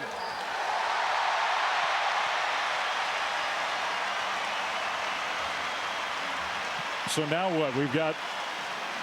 There's a sigh of relief. Yeah, big time. So you kick this extra point and you go back, what, like 7 minutes of game time? Not even 6.5 minutes of game time. It's 31-0. 31-0. And Parker Kingston, he's out of breath. He can't believe it. This is all the weirdness we've seen in the last few minutes. This tops it all. Well, for BYU, you're currently living a dream, and for Kansas State, everything's been a nightmare the last 6.5 minutes. Like I said, give a ton of credit to Parker Kingston, staying with it, muffs the punt, known to be a dangerous returner, and he showed why. Stuck with the play. Give a credit to the other 10 guys on the field. Heads up, picking up some big-time blocks down the field. And Parker Kingston does the rest. 93 yards. And what did he run about between going backwards, going sideways, and then turning it upfield? What if we had a tracker on him? What do you think he ran? 170 yards? I was going to say at least 140 or 50. That's why he was wiped out on the sideline. We're 4,500 feet above sea level. I think we just saw a little Sports Center's top 10 right in front of our eyes. That took it out of him. That's literally leaving it all on the field. It was 6-0 with 2.5 minutes to go or whatever in the first half. We have 10:45 left in the third quarter. It's 31-6. Well, listen, strange things always happen in Pac-12 after dark. I think it's now time to pass the baton to Big 12 after dark. I hope Parker Kingston's all right. Oh, Lord. Better out than in. Sometimes you just got to let it go. He may need an IV. What a play by Kingston. There's a chance that that was one of the longest punt returns in history in terms of total yardage covered on the field. K-State now just trying to stabilize somehow. DJ Giddens with a run on first down. Stormy, it's got to be crazy down there, huh? Well, I was far too close to what was just happening on the bench. But yes, it is deafening down here every time BYU makes some of these big plays. Kingston in the tent right now, but it was fun to see Jake Retzloff go up to him and say, man, you're fast. Giddens into BYU territory. It's college football after dark. We're the last game of the day. You think we weren't going to show that to you? We were showing it. Sorry if you can't handle it past midnight back east. Watch something else. First down, K-State. Giddens picking up some bigger chunks of yardage now inside the 40. I mean, it's weird to say, but there is still a lot of game. It all happens so fast. The game is not actually over yet. I was just going to say that. Listen, we're just slightly under 10 minutes to go in the third quarter. You've seen the chunk plays that Kansas State can make. If Avery Johnson's able to get his pass game going, he's only thrown for 43 yards tonight. If he can start pushing that football down the field while maintaining that run game, there's a lot of football to be played. They haven't completed a pass in a quarter and a half. They're going to need to do that. Johnson's got a man open, and it is incomplete. Off the fingertips of Jace Brown. And that's what Kansas State fans want to see. They want to see the young quarterback push the football down the field. And he put that ball into a very tight window where only his player, Jace Brown, could make a play on the ball. It's a big league throw by the young quarterback. That close. So 3rd and 5. Definitely 4-down territory. Don't be surprised if the Wildcats run the football. They faked it. Johnson's going to run. Johnson will get the first down and more. And I personally, this is me just playing analyst, I think they need more of that. You know, I don't disagree. Listen, I understand you want to protect your quarterback, especially a young one, right? He's still developing physically, mentally.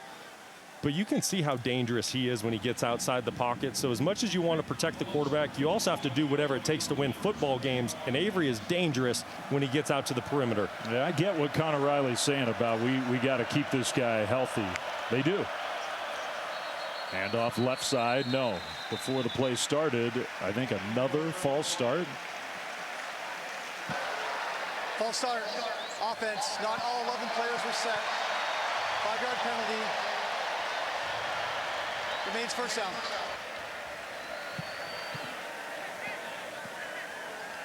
Just not used to seeing it with this K-State team. Game clock operator, please reset the game clock to 8:44. It's the 8:44 on the game clock. 5th pre-snap penalty.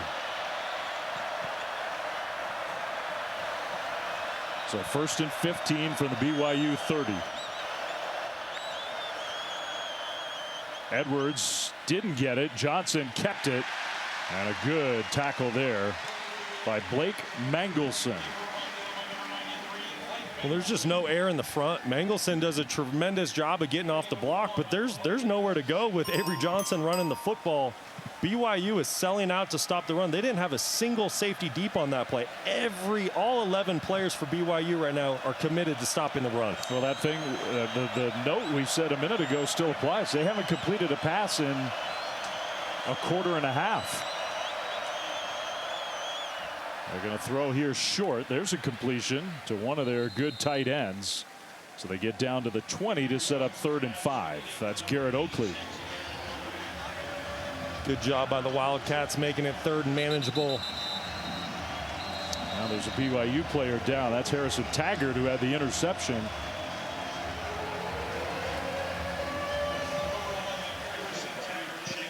So hopefully Taggart's okay. Maybe cramping up on this field. We'll be back to Provo right after this.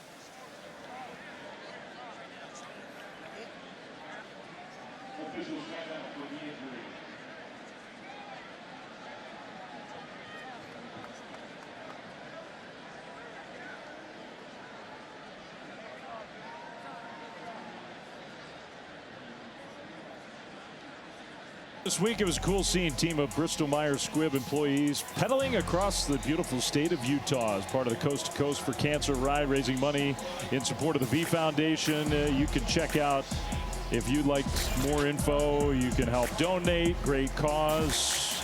cancerbikeride.org. We're in Provo. It's a great place to take a bike. Look at the moon, and that shot just a moment ago. We watched the moon rise up above the Wasatch Mountains. You can see just at the bottom of the screen the peak of one of those mountains. Just stunning. So beautiful here. 3rd down and 5 for K-State. Stunned with what's happened in this game. Johnson's keeping it. Johnson will get away. There goes Avery Johnson inside the 10, down to about the 7, where it'll be 1st and goal. You just said it a minute ago, Flem. You think Avery Johnson needs to get outside to the perimeter, run the football a little bit more, use his legs. And this shows exactly why. He makes multiple defenders miss. You see defenders running into each other, lack of communication, who has him in man-to-man coverage, who's spying him. You can see the stress that Avery Johnson can put on a defense when he gets outside the pocket. K-State's got to punch this one in, and they would do well to do it quickly. Edwards in the backfield, and another one. It happens here in Provo. We were here for a game a few years ago. Arizona State committed like... Offense number 75. 5-yard penalty. Remains 1st down. And that was Jaden Daniels, Arizona State. They committed like 8 or 9 of those in one game in front of this crowd. I remember watching that from my couch, being extra frustrated with my Sun Devils. But you got to credit this crowd here. I mean, it is a very, very difficult environment to play in. One of the best in the entire Western United States. Hopefully you weren't yelling at the play-by-play guy. Wasn't my fault. Never. I would never do that. 1st and goal for the 12. Johnson slings it out left side, and a good open field tackle. Oakley, the tight end, got dragged down by Crew Wakely. It'll be 2nd and goal. Great tackle. Touchdown saving tackle by Crew Wakely. Redshirt junior out of Sandy, Utah. The Wildcats trying to get the passing game going, getting the tight ends involved. This drive out to the flat, just trying to outflank safeties and linebackers and get some easy kind of breather throws going for Avery Johnson. 2nd and goal, and time is winding off that clock. Handoff, Giddens trying to bounce it right. He had nowhere to go. And Tyler Batty makes another play on the defensive line. And maybe one of his teammates down.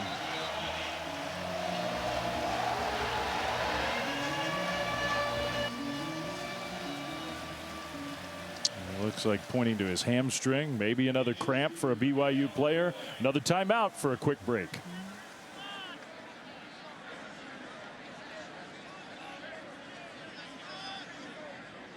Officials timeout for the injury.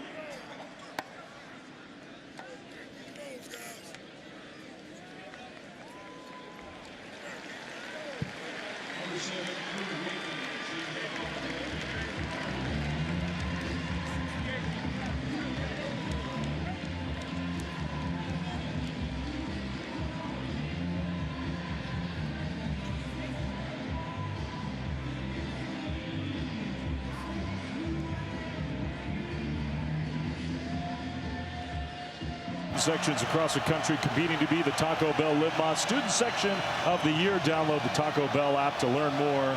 And they have been a factor tonight. Chef's kiss how they've impacted this game. It's 3rd and goal, K-State. The Wildcats have been blitzed by the Cougars in the last few minutes. Johnson is going to run for it. Avery Johnson will try to fight his way to the goal line. He got stopped short.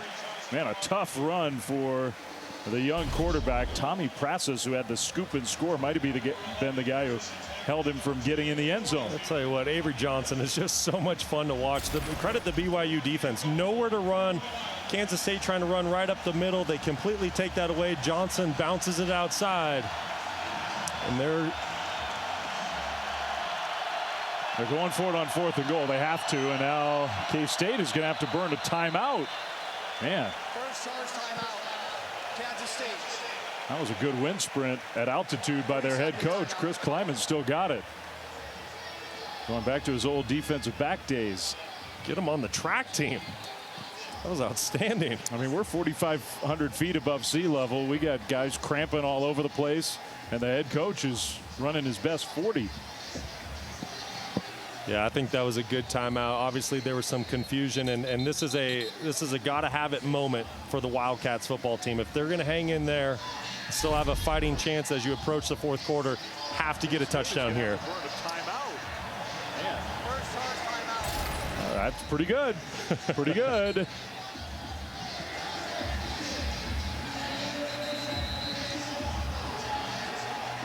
Is this a quarterback keeper here from the goal line? You know, it depends. If you think your offensive line can outman the BYU defensive line, you just QB sneak it. If you don't think you can, then you try to get the football to the perimeter to give Avery Johnson some options. 4th and goal. Johnson keeps it. Johnson, penalty flag, dives for the pylon, and he is spotted short. I don't know. I couldn't tell. The line judge didn't really make a call. I think his foot might have been out of bounds before the football crossed the goal line. I mean, it's huge because if the penalty's on K-State, which it is, yeah, you might decline it, right, if he didn't get there. Yeah, 100%. So you would decline it. You decline it, and now it's BYU's football. So they're saying it was a touchdown. Oh, okay. Yeah. But we never got a signal. You got a signal. Well, no. The side judge to our side signaled that he was short. So we saw it correct. But yes, if it is in doubt, if it is a touchdown, you take the penalty and move him back. What a costly penalty again. Yeah, I don't know about that one. Down on the goal line, things happen fast. It gets a little chaotic down there. I like to let the big fellas play up front in goal line situations. So now it's 4th and goal from the 10. Obviously a much different scenario than from the half-yard line. And maybe that last play call told you everything you need to know about what K-State thinks. Now what? Court ruling on the field is a touchdown. The previous play is under review. So they're going to review this to see if it actually was a touchdown. If it wasn't, then BYU would get the ball. Yeah, I think this is a good review because you can see Avery Johnson's foot goes out of bounds right about the time the football is approaching the goal line. The question is does the football cross the goal line before the foot goes out of bounds?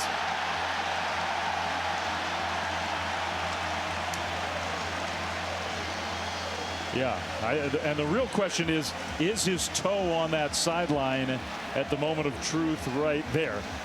If it is, I think he's short. And I think he touches white. Foot is on the white. I think that football's short. Yeah. So the official to our side did rule it short initially. I think he had the correct call. Right there. I think foot out of bounds. Wow. Ball not at the goal line. Talk about a game of inches. Wow. Yeah, I think that's going to be a turnover on downs. They'll decline the penalty, won't they? Oh, certainly. Absolutely. And if that ends up being short, just like we're seeing it, what a stop by the BYU defense. And it's one of the stories of this game. Their first 2 drives, they marched down the field almost unchallenged and then got in the red zone and started making mistakes and had to kick 2 field goals. And they marched down the field this time until they got into this area of the field. Yeah, the pre-snap penalties have certainly hurt Kansas State tonight. 6 of them on the game.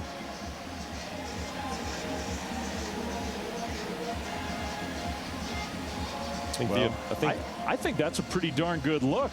You know, sometimes these plays, to me, that's pretty clear. I mean, unless you think somehow the camera's deceiving and the toe is not on the white, I think that's short. I do too. I understand that the officials got to get this call correct. This is a very pivotal play in the football game. Offense looks like it's coming off the field. I think they know.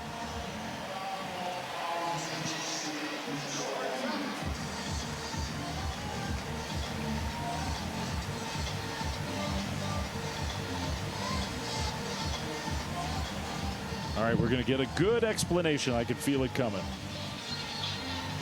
from Mike McCabe.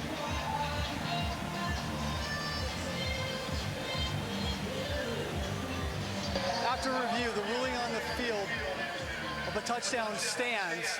However, there was a holding penalty on the play. Wow. 10 yards, it will be enforced from the previous spot. Fourth down will be replayed. Now I'm just shocked by that. Shocked. I guess. I mean, I guess the theory is that if you're not 100% certain that the shoe is on the line. Well, you have to have indisputable video evidence to overturn the call. And to me, that is indisputable. Foot's out of bounds, football short, but maybe the officials had another vantage point that we don't have. I mean, maybe that's the look that they're looking at and saying, is there a blade of grass between his shoe and the line? It looks like he's out to me, but Kansas State is now going to kick a field goal. After all that, Chris Tennant will kick it through. As if we needed another totally bizarre sequence in this game. We got it. Third long drive, third time deep in the red zone, third time having to settle for 3. Give a lot of credit to the BYU defense tonight. Yeah, they have come through big time in those big spots. All right, well, the next stop on the F1 schedule is the Singapore Grand Prix at the Marina Bay Street City Circuit. Coverage begins at 6:30 a.m. Eastern with Grand Prix Sunday right here on ESPN and the app. So the race begins at 8 a.m. Eastern. It's now, what, 1 a.m. Eastern? Those F1 fans are already getting ready. Get that alarm set. BYU is going to get the ball back here.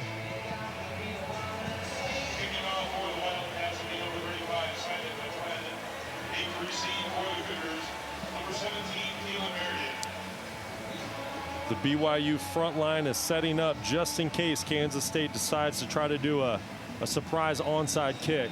There's not been a better special teams unit in the country going back over the last 2 decades at K-State. No question. They practice it, they care about it, they make big plays on special teams. This one probably is going to go deep, I would think. And it does through the end zone. So now BYU's offense, they haven't been on the field very much in, like, say the last hour. They've made the most of their few plays out there. Jake Retzloff has made some big time plays. Hasn't been perfect, but he's back on the field now with a 31-9 lead. He's played a solid ball game to this point. 12 of 17, 128 yards and 2 touchdowns. Both of those coming on short fields off of turnovers.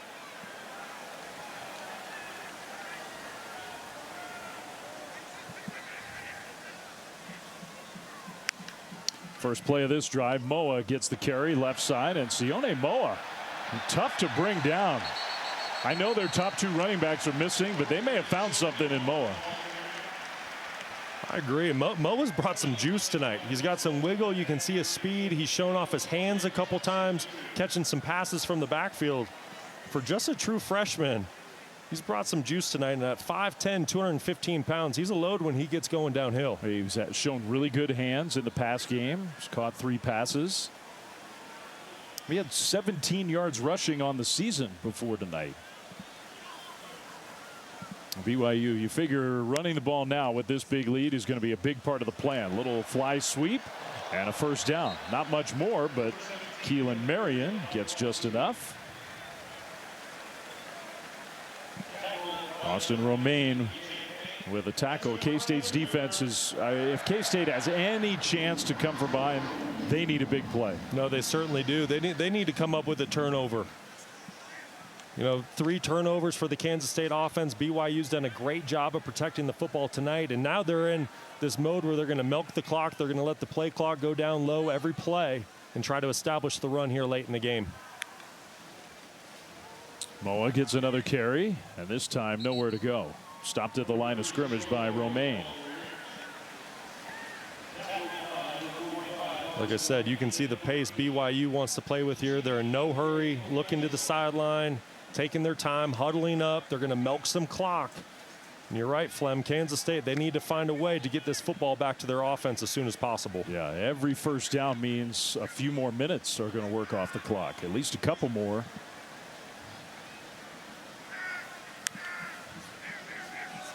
Retzloff rolling right, throws, and incomplete. Well, that was an interesting throw into some traffic intended for Marion. Clock stops. It's 3rd and 10. Yeah, dangerous throw by Retzloff. Aaron Roderick, offensive coordinator, trying to get his quarterback outside the pocket and work a high-low combination into the zone defense. Retzloff a bit off target, underthrowing that football, which is what allowed the cornerback to come into play. This is a must-stop for K-State. Enoch Nawahine is now in the backfield alongside Retzloff. He'll empty the backfield. Here comes some pressure. Retzloff dumps it short. That pass is caught, but the open field tackle, Cody Epps, gets brought down well short. Another good play by Brendan Mott. So it's 4th down, and I would think that BYU will punt the ball. Oh, no question here. Got to play field position, especially with a 31-9 lead here approaching the 4th quarter. It was a great tackle, though, by Brendan Mott in the open field, because if he doesn't make that tackle, that little inside tunnel screen to the wide receiver was going to go for a first down. Vanderhaar with the dangerous Dylan Edwards. Now there's a possible big play for K-State. See if Vanderhaar even gives him a chance. Maybe just angle this one toward a sideline. No. Bounces it short of Edwards, so that's going to do the trick. No chance for Edwards to scoop that one up. K-State's offense will come back on the field. Let's go down to Stormy.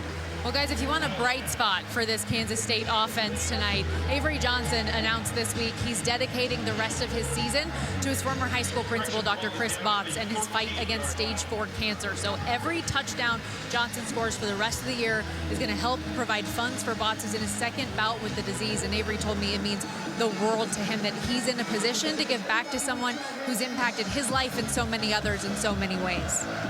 That's really cool. That's very special, and it says a lot about the young man that Avery Johnson is. It goes well beyond football. First down, play fake. Johnson, that pass completed outside the 20. Brown turns it upfield and gets tackled at the 22-yard line. ESPN, talking about his beloved teacher. ESPN supports the College Football Playoff Foundation's Extra Yard for Teachers Week every year to celebrate great teachers like Dr. Botts across the country who've inspired so many of us. Nominate a great teacher in your community by visiting cfpfoundation.org. First down on the completion to the tight end, Will Swanson. It's a great job by Swanson to understand where he was at on the field. Tightrope in the sideline, bringing that catch in. We got another cramp, I think. Blake Mangelson.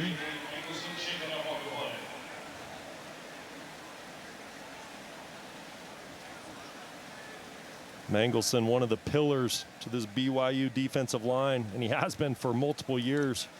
A little bit undersized at 275 pounds for a defensive tackle, but he is very, very physical and very disruptive up front. So he's going to get up and head toward the sideline.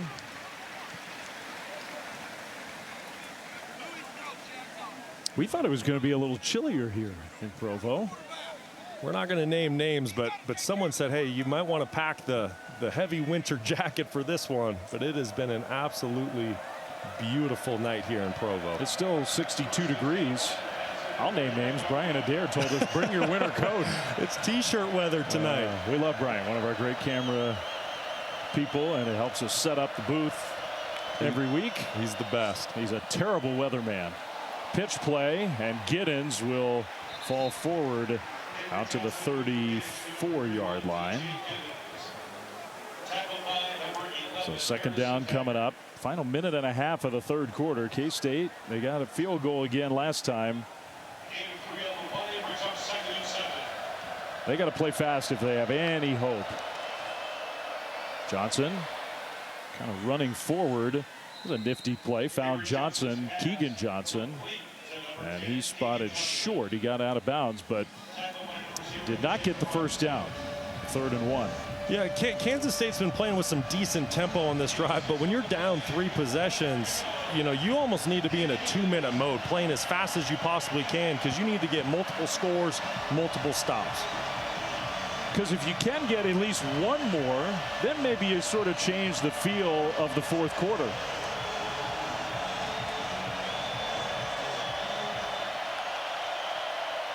Johnson, another throw, and that one was dropped. Jaden Jackson had it and he dropped it.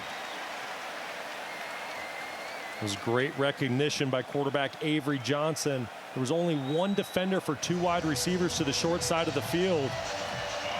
Like you said, dropped by Johnson. The head coach is not real happy right now with all the mistakes he's seeing.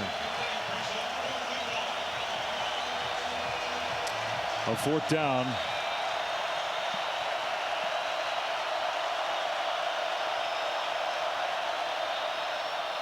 A keeper. Johnson gets outside. No! He gets tripped up. Isaiah Glasker got him to the ground. And another stop for the BYU defense. Such a good play by the redshirt sophomore Isaiah Glasker. Outside linebacker for the BYU Cougars. Sets the edge, keeps his outside arm free just like he's coached to do. And he's there to make the tackle on Avery Johnson. Glasker's to the right side of your screen, taking on the tight end. Will Swanson defeats the one-on-one block, ducks inside, and just snags Avery Johnson's shoelace. It's been that kind of night for K-State and that kind of night for this BYU defense. How improved is the BYU defense? They were last in college football last year in sacks. They didn't cause any havoc. They didn't make any big plays. It's been nothing but big plays tonight. Moa inside the 35. You know, from talking about that BYU defense, like you said, they only had 11 sacks on the year, gave up a ton of points last season, but this year completely turned it around. They're top 15 in a lot of categories and playing inspired football in front of the home crowd tonight. Have you ever seen a game quite like this? I don't know. We go to the fourth quarter. BYU's got a 31-9 lead.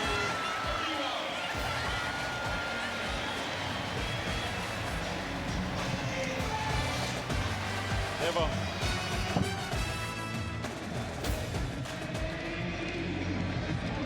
Real road test for your young quarterback.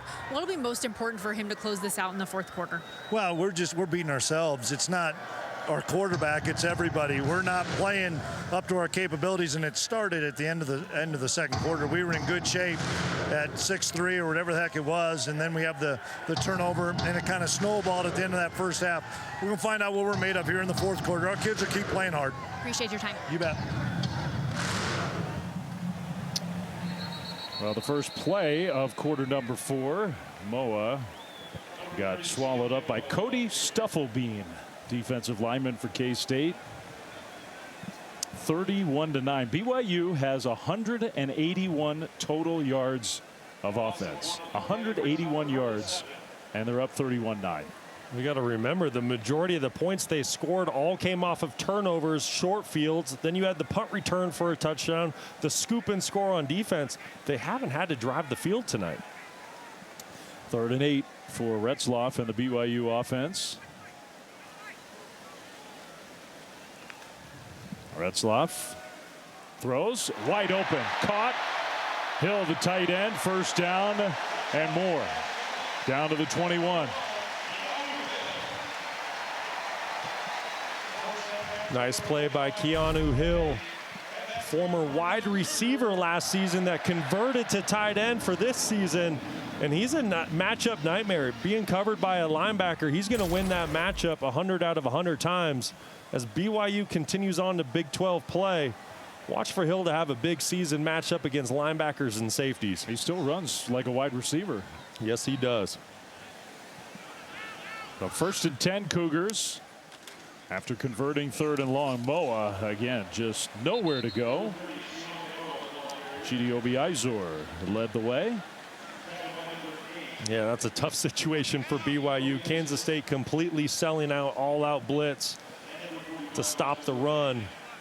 I know BYU wants to run the football, keep the clock moving, but if you're going to get a loaded box with 8-9 guys in there, you might need to signal out a little go route to a wide receiver and take a shot down the field with a one-on-one matchup. Well, you got Chase Roberts wide right. He's your big play guy, Mr. Reliable. 2nd down and 11.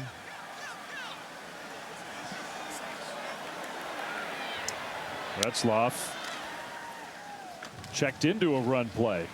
That's exactly what he did, Flem. You heard the kill, kill, kill right before the snap, and that's because Kansas State was playing a soft zone coverage. They weren't getting ready to sell out to the run on that defensive play. Great recognition by Retzloff to check to a run. Still, though, Austin Moore made the tackle right at the line of scrimmage, so it's 3rd down and 10. BYU's very happy, though, as long as the clock is moving.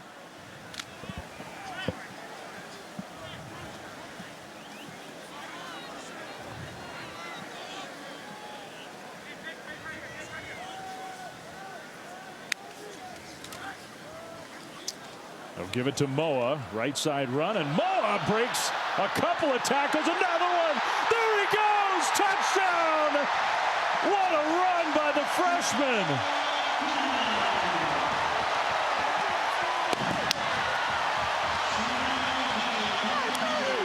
"21 yards, and it only seemed like he trucked the entire Kansas State defense." What an incredible run. Just unbelievable by the true freshman. College football fans get to know the name. Sione Moa, just a true freshman out of Victorville, California, but he has made his presence known tonight. And nothing more impressive than that last run. That was a guy who had 6 carries for 17 yards all year coming into tonight. And he's made some big plays. Extra point up and good. We got to see that one again, don't we? Well, listen, 2 starting running backs out of the game. How is the run game going to be for the Cougars tonight? Just fine behind Moa's terrific run for another touchdown, Cougars.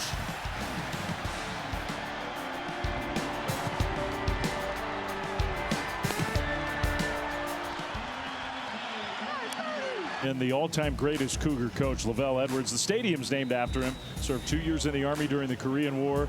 The all-time wins leader. Won a national championship. O'Brien Award winners. Outland Trophy winners. Heisman Trophy winner. An incredible legacy here in Provo. The stadium's named after him. He built this program. And nights like tonight, you realize he built something pretty special. This one's going to be returned this time by Dylan Edwards. And he just had no room. Great coverage. Hey, have you ever seen this? This is Cosmo Cougar. That is a legitimate barbell with actual weights. He did a backflip with it. Flem, it's incredible. I thought I saw the best stuff already in the game. That might take the cake. Wrap your mind around that one. I don't care how much weight is loaded on that thing. Is that what you do at the gym when you load up the barbell? Yeah. Just like that. Largest crowd in a long time here. You saw that note too. Just incredible this game. Nice delivery by Johnson over the middle. And out across the 35 to Jace Brown. Well, for Kansas State at this point, it's just about trying to get out of here healthy and maybe build a little confidence back in your offense. On offense, it's been dominated by BYU. Kansas State has moved the ball on some drives. They've had some positive stuff. They've run the ball effectively, over 200 yards of rushing. No question. The run game's been there all night. They've done some good things defensively. Got to clean up the penalties. But I would say this. These reps right now, and I know the game's out of hand, but these reps for this young quarterback, Avery Johnson, are huge. You can learn so many things here. Just a couple plays ago, I think he threw the best pass of the night. His back foot got the ball out. These reps matter. Play fake again. Throws it over the top, and his guy fell down. Trey Spivey. But now it's 3rd down. And look, Jay Hill's been telling everybody who will listen, this is a different BYU defense. It's the defense he wants. with the speed, with the depth, able to pursue. Yeah, and you can see why. Jay Hill wants a physical defense that can play man coverage, load up the box, stop the run, confuse quarterbacks, bring pressures, be multiple. He's done a phenomenal job tonight. A really good coach. This is his second year as the DC here in Provo. 3rd and 7. Another good throw, and that one is just enough for a Kansas State first down. The tight end, Garrett Oakley. And now look, for Jay Hill, it's been a crazy start to the year. Jay, what was it, 2 days before the season opener, on the Thursday before the Saturday opener, had a heart attack. That's right, Thursday evening. Rushed to the hospital.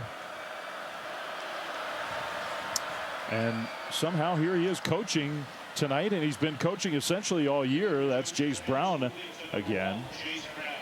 And I think in some ways, you talk to these players for BYU, the scare and everybody, I mean, there was a time they thought they were going to lose their coach. He had a heart attack, and it's motivated him to play for Jay. Another completion to Brown. Johnson took a hit. Stormy? Yeah, Dave, speaking to that, Tyler Batty even said that first game when Coach Hill was fresh out of the hospital, everyone was like, what are you doing here? Take care of yourself. But being here was taking care of himself. And Batty said nothing like that type of mentality to make you want to run through a wall for that guy. Really puts things in perspective, but the team has certainly rallied around him. His defense has made some huge plays in this game. That one was juggled and incomplete. Trying to hit Brown again. So it'll be 3rd and 3.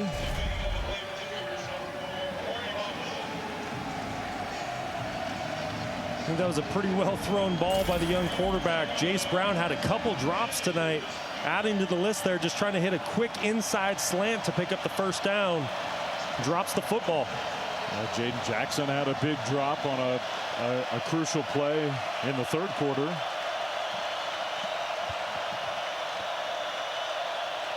3rd and 3. Pressure comes. Johnson goes down. A sack for BYU. And he just got swarmed. That's Jack Kelly. Well, this BYU football defense, they are not taking their foot off the gas. Jay Hill staying aggressive until the game's over. You're going to see a cornerback blitz with some linebacker help here. A lot of teams would just go into a prevent defense at this point in the game. Kansas State only running a 5-man protection. Halfbacks free releasing. Not enough guys to block the pressure. So after the sack, it's 4th and 12. Johnson again has to step up across the middle, and I think it was knocked away. Will Swanson, it was headed right to him. Incomplete, and a turnover on downs. What a stop by the Cougar defense. Well, BYU gets the ball back up big.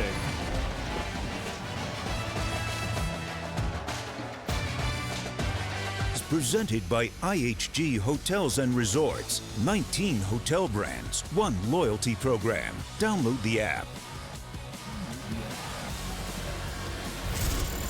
It's ESPN College Football presented by IHG Hotels and Resorts. 8:47 to go. 38-9 BYU against undefeated number 13 Kansas State. Now BYU's undefeated themselves. Putting on a show. The crowd's been into it. By the way, this was the 4th down play. We looked at it again. I think that's another drop by a Kansas. I'm not trying to pick on Will Swanson, the tight end, but that throw was right there. I was going to say that's one of the best throws I've seen out of a young quarterback make. That was a dime. That's a great throw, and instead of a conversion and first down inside the 20, it was a turnover on downs. Well, and you heard Chris Kleiman say to Stormy earlier, at the start of the 4th quarter, this isn't all on our young quarterback tonight. It's been a collective effort as a team, which is why we haven't played well, and that was just another example. And he did throw the 2 picks, but the fumble that was a scoop and score, the punt return for a touchdown, which almost never happens against Kansas State. They're so good on special teams. The drops, the penalties, the pre-snap penalties. Penalties were a huge factor early in this game. Kansas State was going to be up by a couple touchdowns early, if not for penalties. You know what, but this was talked about all week. When you talk to Chris Kleiman, he knew it was going to be a challenge traveling out to Provo. It's a 9:30 local time start in Kansas, late game, and then combine that with this environment that's taking place here tonight. Young quarterback. It's quite an assemblage of ways to score for BYU tonight. Well, you got to remember, it was 6-0 Kansas State, fully in control of the game with less than 2 minutes to go in the second quarter, and then since then it's been 38-3 BYU. I'm not sure I've ever seen a game unfold quite like this one. Another handoff to Nawahine for no gain. So ticking down to 7 minutes to go. BYU is going to stay undefeated. The Cougars head to Baylor next week. And Baylor will be reeling after an incredible way to lose a game in Boulder. Kalani Sitake's team, they were picked to finish 13th in the Big 12. You know, and I think I remember that for West Virginia last year. They were picked to take dead last, put together a phenomenal season. That's why you can't pay too much attention to the preseason rankings. A little flip forward and the open field tackle on Reiner Swanson. 4th down. BYU, this part of the field, they might go for it. They might punt it. I think they'll punt it. You know, Fleming, and you're talking about future schedules, and Baylor, tough loss, and Boulder tonight, and overtime with Colorado. This, that, and the other. Utah going on the road, beating Oklahoma State. The Big 12 is wide open. Oh. You know, the Big 12 conference, you know, it's going to be a lot of fun to watch as we head into October and November. You know, there's a lot of teams that are going to be contending for that title. Well, Utah just up the road from here. Obviously, they're one of the favorites. You win a game in Stillwater today without Cam Rising. That's a great road win for the Utes. The defensive performance by Kyle Whittingham's team, oh, my goodness. Now delay a game. Iowa State's been very impressive. Iowa State. Game. Offense, 5-yard penalty, still 4th down. By the way, one more thing in BYU's favor tonight. That is the first penalty, and they took it intentionally. They did it on purpose. That's the first penalty against BYU all game. Telling you what, BYU is getting back to the BYU football team of old that they had here for decades. Physical, tough, disciplined, explosive pass game, good defense. Timeout. BYU. Now a timeout. I think you're right. And I guess the one difference, because so many of the great BYU teams over the years have been led by offense and passing offense and all the quarterbacks, the incredible history of quarterbacks here. And this year's team, I think the defense is going to, not to say the offense isn't capable. They made some big plays tonight, but I think the defense is leading the way. Absolutely. You talk to the BYU coaching staff throughout the week. You talk to some of the players, and there was a common theme. When you talk to the defensive guys, they said, we have a chip on our shoulder. Last season, our first season in the Big 12, it was an embarrassment. We only won 5 games. We got pushed around at times. So there was a massive emphasis in the offseason to get bigger, stronger, more physical. That's how Kalani Sitake wants to play. He was a college fullback. Let's remember that. And BYU is showing that they've made a change. The punt, fair catch, made at about the 9. Timeout in Provo with 5:39 to go.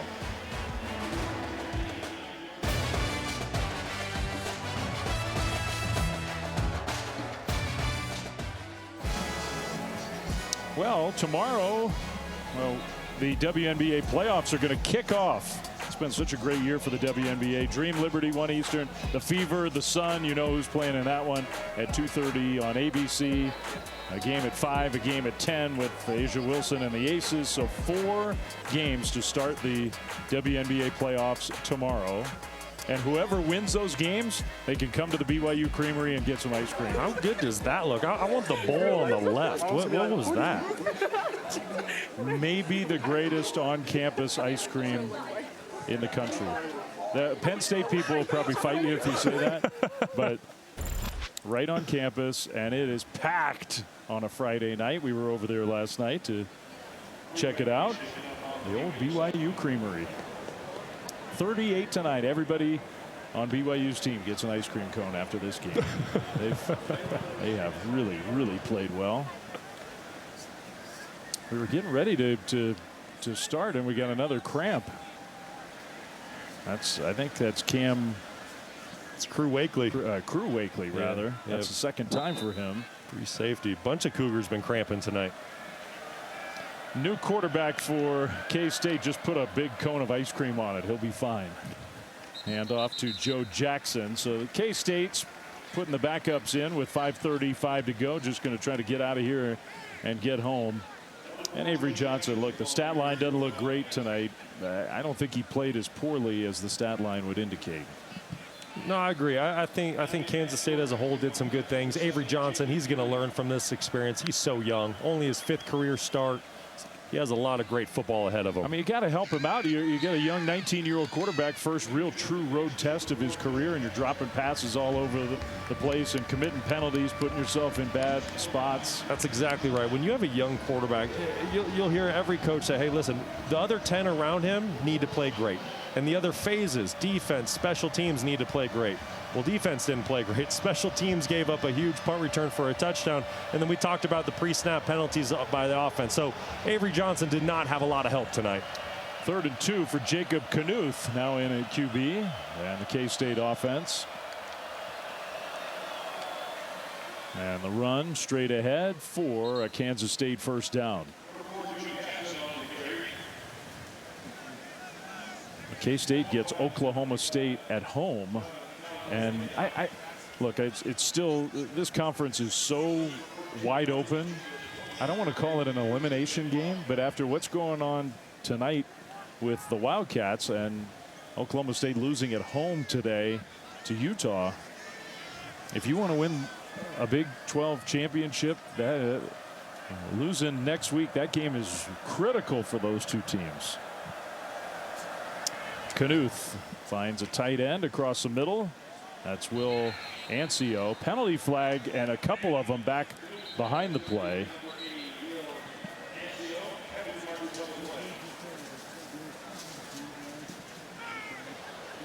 Personal foul. Roughing the passer. Defense number 45. 15-yard penalty. Automatic first down. Viliami Puaha.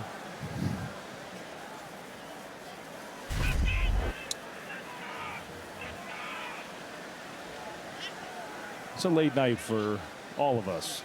I get it. Especially that guy. I understand it, little man. Right there with you, pal. It's easier to take if you're rooting for the team that's up 38-9.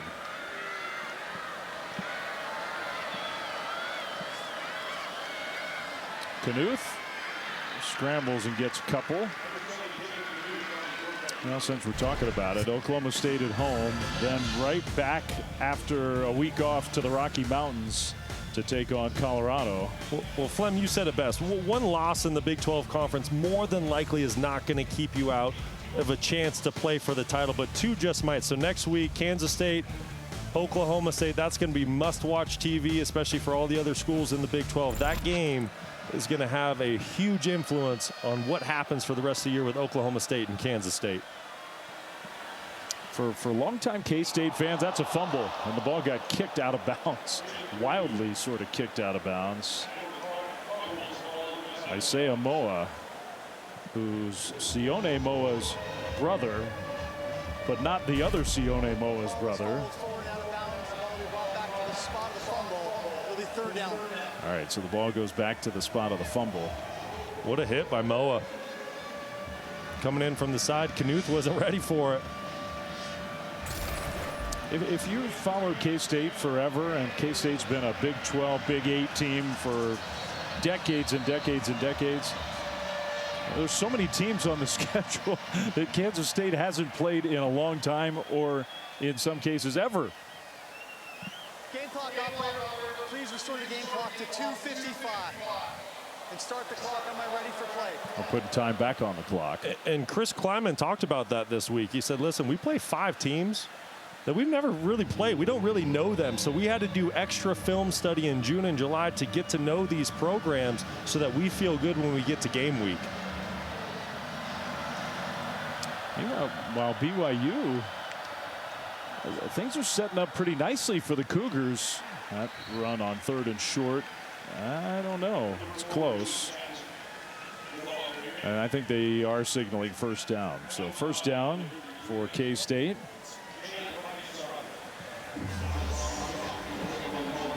We'll see if Kansas State runs a play before the 2-minute timeout.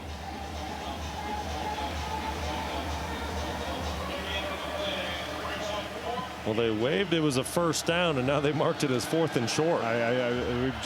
This has happened a couple times in the game. They were bringing the chain gang up, and they're not going to get it on 4th down.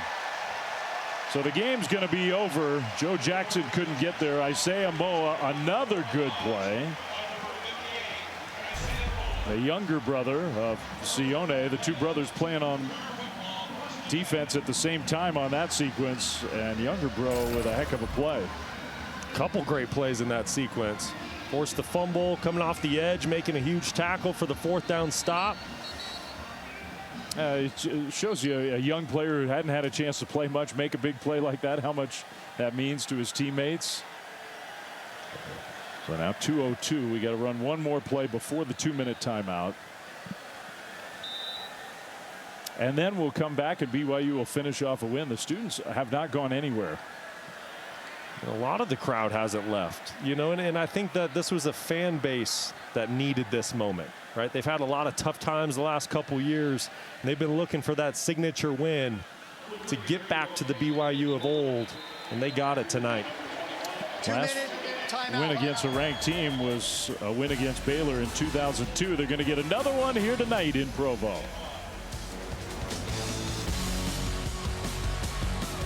To see the ending of the Colorado-Baylor game, amazing, and drama in the big house. Michigan with quite a win over USC. Injury updates from the NFL, Jordan Love, Justin Herbert, and much more. Sports Center after we're finished right here on ESPN. What a night for BYU. 2 minutes to go, up 38-9.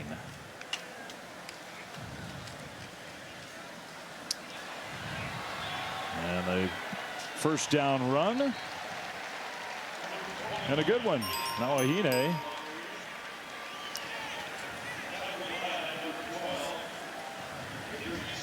Quick peek up top of what's coming next weekend. Friday night, top 10 Miami will play at home, and then the big game on Saturday down at Tuscaloosa. But the Hurricanes, I mean, boy, coming out the gate early in the year, Cam Ward making some noise down there in South Florida. Mario Cristobal has his team playing really, really solid football right now. Hugs on the BYU side, licking their wounds on the K-State side. Gary Bohannon will take a knee. And they're going to have to do that one more time before the players come out and shake hands. For Jake Retzloff, who knows where BYU's season will go from here, but they're getting better and better. No question. And like I mentioned a few minutes ago, Kalani Sitake and the rest of his team, they came into this season with a chip on their shoulder. They felt embarrassed after how last season went down, only winning 5 football games. They were out physical at times, too many turnovers, didn't play great defense. But you can tell the changes they made in the offseason, the work they put in the offseason, it has paid dividends. And what a poor performance tonight against number 13, Kansas State. 38-9 is going to be the final score. They did it with disruption on defense, big plays on offense, an incredible special teams touchdown in every phase. They beat a very good Kansas State team. That's right. It was a complete team game for the Cougars. All 3 phases showed up tonight, played big-time football. But a lot of football to be played. Kansas State still well within reach to chase the Big 12 title. And the BYU Cougars off to a fantastic start at 4-0. What a win for BYU. 38-9 the final score for Brock Osweiler. For Stormy Bonantoni, for our whole crew, Dave Fleming saying thanks for watching this presentation of college football on ESPN. Sports Center coming up now.